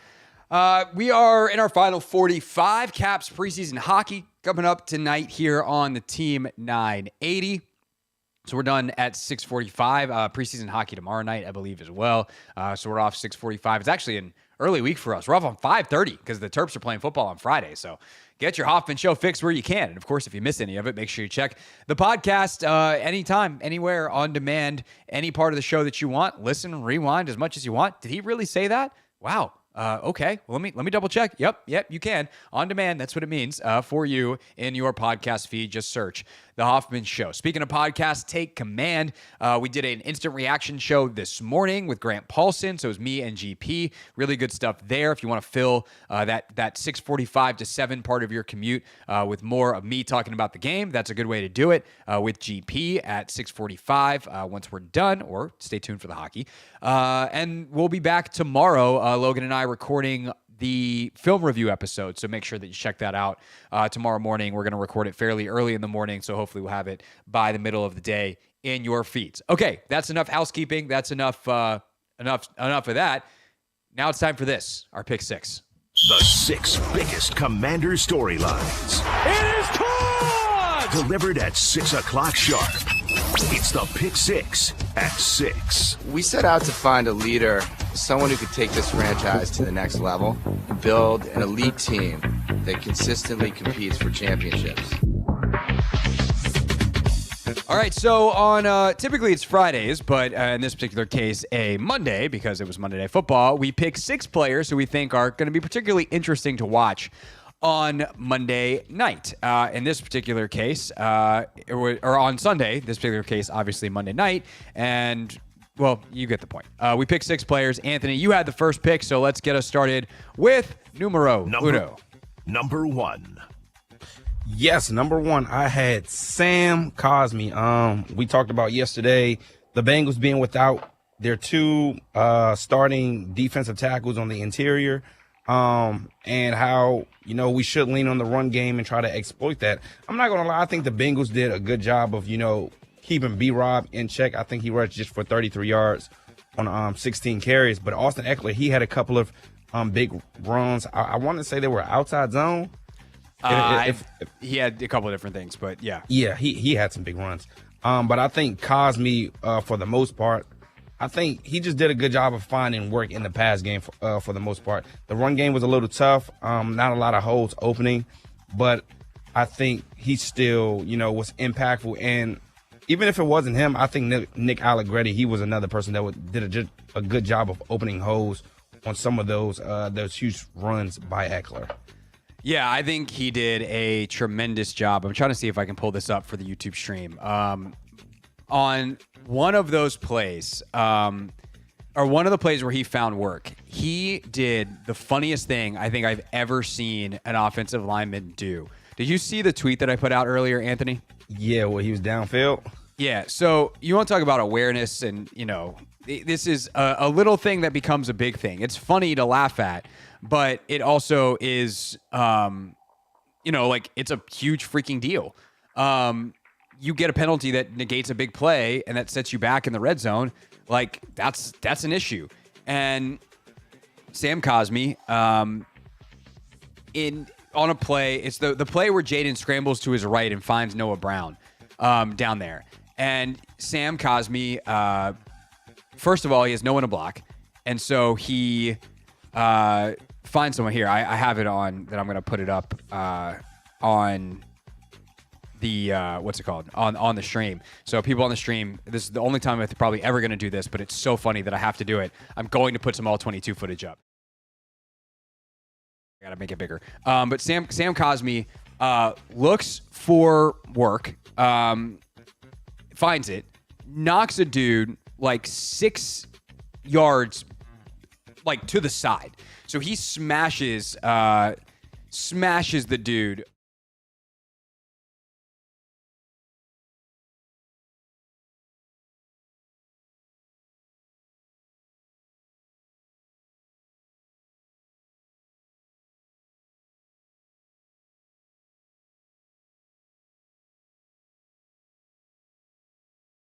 And so he falls over backwards to avoid the penalty.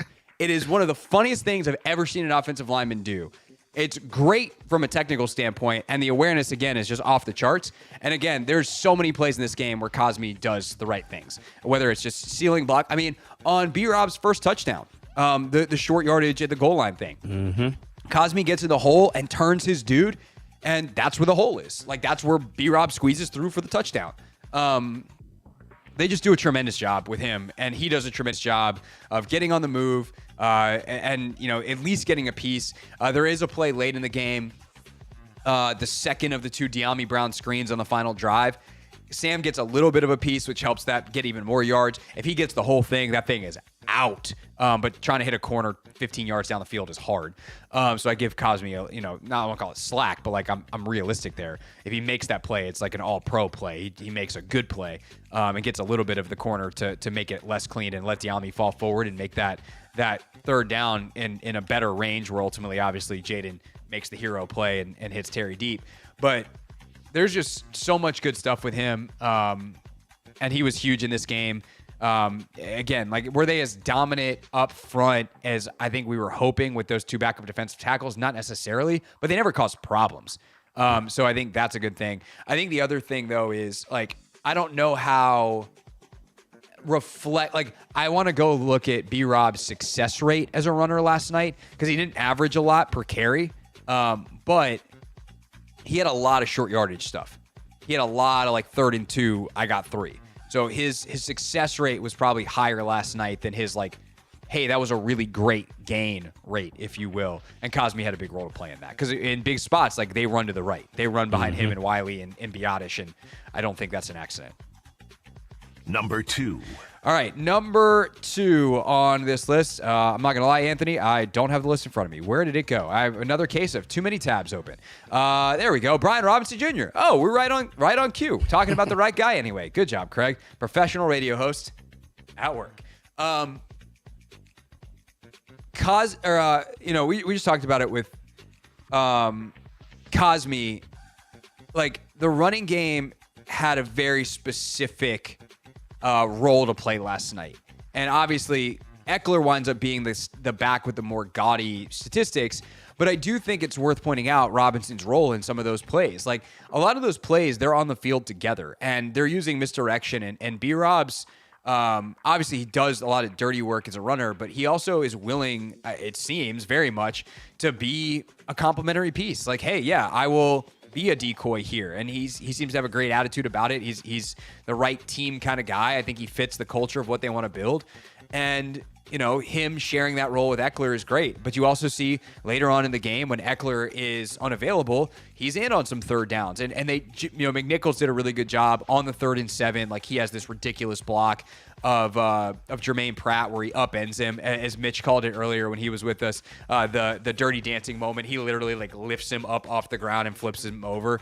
But B-Rob has some nice pass protection reps in this game as well.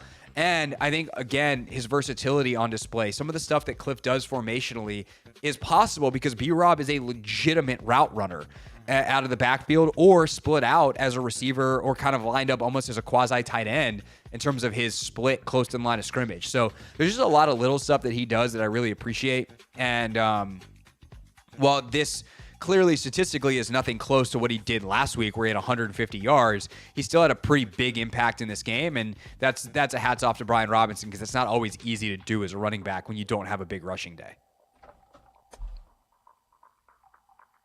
Number 3. My bad. Yeah, you were into it. You're like, man, that's a great point, Craig. Yeah, I have to hit a button now. Yeah. And then you have to talk about Javonte Jean-Baptiste. Yes, sir. Javonte John Baptiste. Is it Jean or John? I believe it's Javonte Jean-Baptiste. Jean. We're going with the French pronunciation because it's spelled the French way. Yeah, so we had Cleveland Farrell out yesterday, and there were a couple of guys that was going to fill in for him. We knew Jamie was going to be active. He was going to play, but my guy was Javonte just because that's who Dan Quinn was, super high on, and he got in, and he was fairly impactful. Once Amarius Mims came in for the injured right tackle, next play, all I know is, he's making a instant impact, being able to come up with the sack. So I just think the more and more reps he get, I think he'll figure it out. But I think that play yesterday that he made, the sack that we get, the second sack, I think it's just a testament to like who he can possibly be if given more of the reps, kind of thing. He is going to get more reps because the edge play right now is not very good. I know that there's more talk about the inside guys, and I get it. They need to play better, and they are getting paid a ton of money, and your responsibility is in line with your pay. That's just the reality of the NFL. Like, you build a roster built on the fact that your best players are going to either be rookies who you spend a high draft pick on, and eventually you're going to get paid, or guys that you're paying a lot of money. And for the Commanders right now, they're not getting that. But man, their edges are not doing anything either. And like, pocket movement, or I should say not enough pocket movement. They're not setting great edges in the run game necessarily. There's just a lot. Like, these gaps that dudes are running through are huge. And John Baptiste, I think, has got a little something to him in all those areas. He's had a little bit more pop. And it's like, look, if I'm going to get the same play from a vet and a young guy, I'd rather just play the young guy because the young guy's going to get better at a more rapid pace. So, especially considering this is a guy they drafted and they targeted, a guy that's got some pass rush juice. I mean, that move he hits on Mims is... And you can say, oh, well, Mims is a rookie. So is John Baptiste. One was a first rounder, one was a seventh rounder, and the seventh rounder hit a Euro step, just sick pass rush move on Mims. And I don't know if that works on a veteran tackle. Probably doesn't. But he was playing a rookie, so we got a sack. And good job for him. So I think his size, his mobility, they're able to drop him out in coverage a little bit. And I think that versatility is something that they like, because what was kind of fun yesterday is like you see Jamin on the field a little bit dropping out into coverage. And it's like, oh, right, he can do that. He was a linebacker for a long time. It's not necessarily where I want him. You don't move him to defensive end so that you can play him at linebacker. But it gives you versatility where, like, then at time there was a play, I think, like, Jamin started as an edge, dropped out into coverage. And then on the next play, I think it was a third down, and they moved Luvu to edge, put Jamin at linebacker, and then blitzed both of them. But Jamin was getting to blitz from, like, over center. And I think John Baptiste can do a lot of that stuff too, while being a more traditional defensive end body type. And so giving that versatility is something that maybe Joe Witt Jr. can use to unlock some pass rush, because Lord knows they need it, and they're just not getting it from anywhere else. So I think he's a really interesting player to watch his snap counts over the next couple of weeks, because I think they definitely could grow. Yeah. So let's keep that in mind. Number 4. Quan Martin. I feel like Quan had a decent day yesterday. He continues to show up in terms of making some big hits. I don't know that he was kind of the safety that everyone's going to be wanting to talk about today. So we can, I mean, I'm pulling up his PFF grade real quick to see how he graded out. But I mean, yeah, he second best player on the defense behind Bobby Wagner. Bobby grades out at a 71, Quan at a 67. But like, what I will say about Quan real quick before I'm just going to audible and talk about Jeremy Chin, because, well, that's the safety everyone's going to want to talk about. And frankly, I want to talk about. If you are lucky enough as a running back to get unscathed into the Commander secondary, your luck ends with Quan Martin. And so, yes, there are too many times where Quan Martin is making first contact as a safety, 8, 9 yards, 11 yards down the field. That's not good. But he is delivering blows, and that is all he can do at that point. So I appreciate Quan's physicality. I still think that there's more to get from him in coverage in terms of potentially baiting lesser quarterbacks into some interceptions. Obviously, that's very hard to do against Joe Burrow. But I just think generally, like, Quan played a solid game. I don't really have a lot more to say about it. He didn't necessarily pop on the tape as much as Jeremy Chin, who hopefully is done with everybody saying nonsense about him now. And I realize that might sound harsh, but through 2 games, Chin had missed a couple of tackles. Some of those weren't really his fault. He's being asked to fit gaps that are unreasonable because the defensive line and the linebackers in front of him aren't doing their jobs. So he's the one who gets caught in the picture, but it's not his fault he's being asked to do a task that's difficult. It's just hard. Anthony, talk for a second. It is a little difficult. Say nice things about Jeremy Chin while I choke on my own spit. Now, Jeremy definitely flashed yesterday. And I think the big thing for him coming into that game was him missing tackles. I think yesterday he was definitely a little bit more shorthanded when it came up to, being the last line of defense, but also he showed up in the pass game as well. So I think Jeremy, I'm surprised, his PFF grade is so low, but I mean, if the defense gives up 33 points, I would imagine like everybody to not necessarily be so high. Yeah, Chin grades out at a 58, which I don't know about that. The other thing I'll say about Quan versus Chin, oh my God. Apparently I'm going to say nothing. Oh my God. This is ridiculous. I should be fined forever. Now you should be fined. I like what I seen out of Quan yesterday. I think when it comes to Quan, though, I do necessarily He want used him to disguise coverage better. That's what I was yes, trying to say. because he was tipping, man. And Joe seen it every time. Yeah, Burris saw through it. Oh, my goodness. I almost just died. That's bad. That was really bad. But we know what? We're going to recover. We might take a break before the last folks in our pick six. That's why we typically split this in two, apparently. I don't know if I can handle a full pick six at once. Whoo! The point is, Quan tipped coverage quite a bit. That led to some issues. Jeremy Chin, meanwhile, had that play on Mike Gesicki in the first half where he held his coverage shell in the box and then sprinted from inside the hashes to the sideline and laid Gesicki out. That is big-time safety play. Yeah. And so I think Chin showed up in the pass game, made plays behind the line of scrimmage, did well in the run game. Like, I thought Jeremy Chin was what Jeremy Chin was supposed to be yesterday. And the idea that after 2 games, people were giving up on him and asking for Derek Forrest, who is just, I hate this because I love Defoe as a dude, but like, I just think a lesser version of the same style of player was kind of ridiculous. And I think people are more familiar with Defoe, and Defoe's had some really good stretches. Defoe's a good football player, but like Jeremy Chin could be a really, really good football player. And you saw it yesterday. But yeah, Quan, he's still getting used to playing safety, and against, better quarterbacks, the coverage stuff, you can't tip like that. Like, either be where you, like, tip coverage because you are where you're supposed to be, and that's less ground that you have to cover, or disguise it with more purpose, and you'll be fine.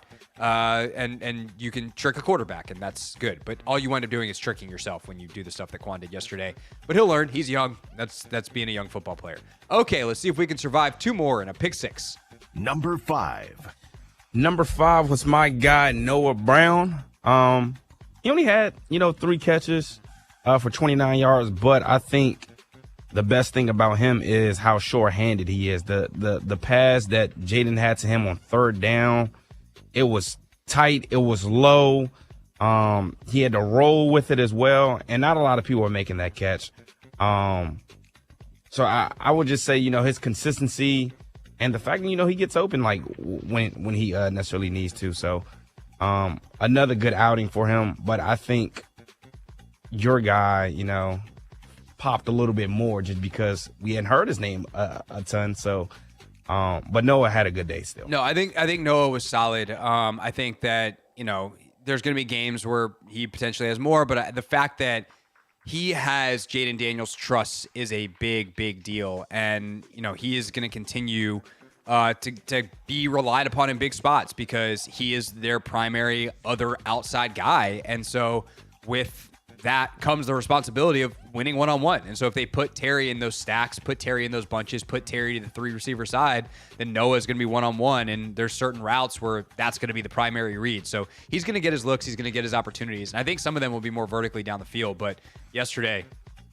another one of these in-breaking routes where he's got to make a play in a key spot. And kudos. He consistently does it. I think Joe Buck had the line on the broadcast. Like, he's just been an unheralded, kind of underappreciated pro receiver for a long time in this league. And, he's not some superstar in the waiting, but he's a damn good NFL receiver. And you'd take some of those on your football team any day.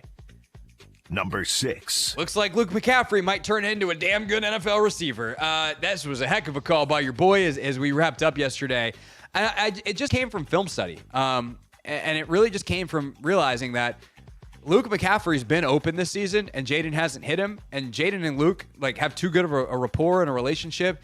And this coaching staff is too good for that to continue to happen and Jayden not to get Luke the football. Like, Luke didn't play significantly better last night necessarily than he did in other points this season. He just got more opportunities and he took advantage of them. But one that I'll highlight the intelligence of Luke McCaffrey on that fourth down to realize I'm not open in this window. Because, right, zone, you sit, man, you keep moving. And it's zone coverage, but he realizes this is not the place for me to sit. So he sits for a second, realizes there's no window here. Me just sitting here, I'm just dead.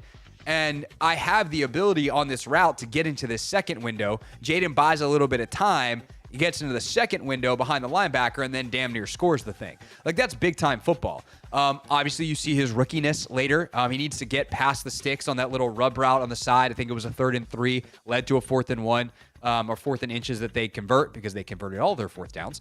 But like, in that situation, you have to know where the sticks are. You have to run your route to the sticks. And he didn't push far enough to get up. And Jayden kind of yelled at him a little bit afterwards because he's like, dude, like, I'm trusting you here. You gotta make sure the play is right. But all in all, like, excellent job by Luke. He's super tough. He's only going to get better. He's really good on these horizontal routes of finding the space. There's a couple other shots that he potentially, a couple other times that he wins. He's not the primary read. Like, again, I don't think Jayden made that many bad decisions in the game. So it's not like he missed them. But like, he wins with a good enough level and with good enough consistency that in a moment where Jayden needs to rely on him, I think he's reliable. And 3 games into your NFL career, that's not a bad thing that can be said about you as a receiver, especially when you were playing quarterback at Nebraska 2 or 3 years ago. So that's nice. Yeah. I still can't believe it, Craig. They won, Anthony. We did win. The manner in which we won, the offense, the number of players. It wasn't like, it was just one guy that went off. Like, I think Jayden did a good job of just spreading it around. Terry had 4 catches. Noah had 3. And it feels like so many guys had big catches, right? Exactly. Like Terry, obviously. Noah, the big catch you talked about.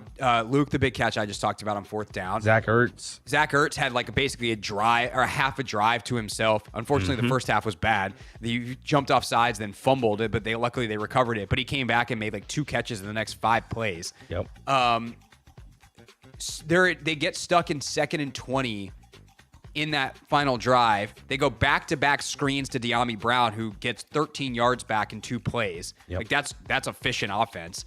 So just everybody, OZ recovers the onside kick. Like, it was a good night for the receiver room in a bunch of different ways. Terry has the monster night, but like, I think all in all, like, they've got guys who can get the job done. I do think that if all of a sudden they can beat Arizona and we're getting towards the trade deadline and they want to add a little firepower and Devontae Adams or whoever else is available, like, do you at least make the call? Yeah, of course. Can you upgrade that room? And do they need to upgrade that room in the long term? Yeah, of course. But they got some dudes in there, and dudes that'll play hard and dudes that Jayden trusts. And you can have your quarterback elevate that kind of player, even when he's a rookie, especially when this rookie's playing like this. Yeah. It's the Hoffman Show. We're on the Team 980. We're always live as well on the free Odyssey app. When we get back, we wrap up the show. A couple of final thoughts and real things real people said into real microphones.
here on the Team 980. God, Anthony, we probably have, what, 7 minutes or so? Maybe 8 minutes exactly left in the show?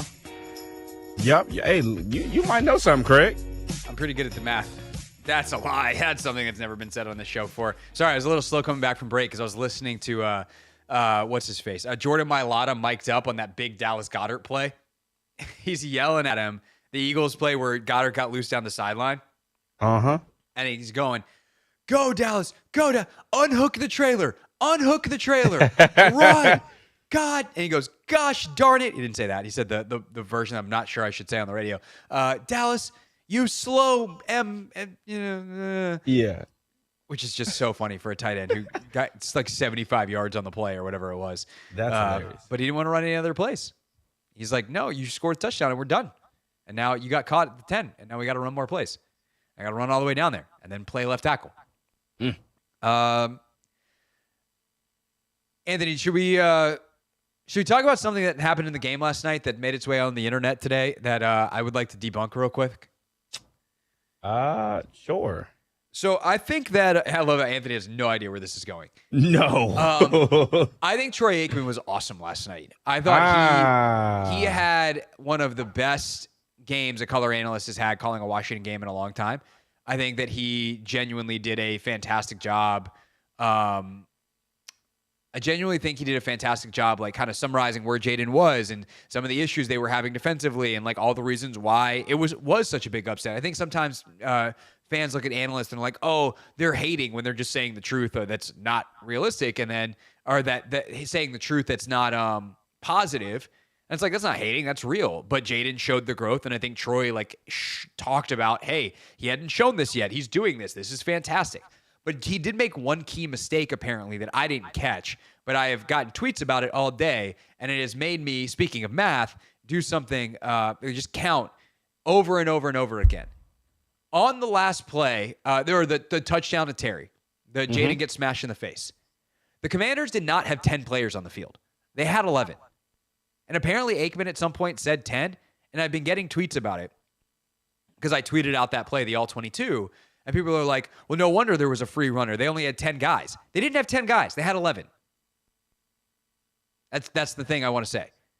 Except for the other person that I would like to embarrass on Twitter. Sometimes if you're rude on Twitter, sometimes I might come for you, and now you're going to get yelled at on the radio. Let's see.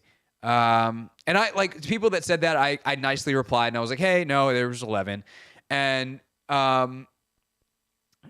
at Christopher Key at CKey24 said he was free because the Commanders only had 10 players on the field, and someone else replied, not true.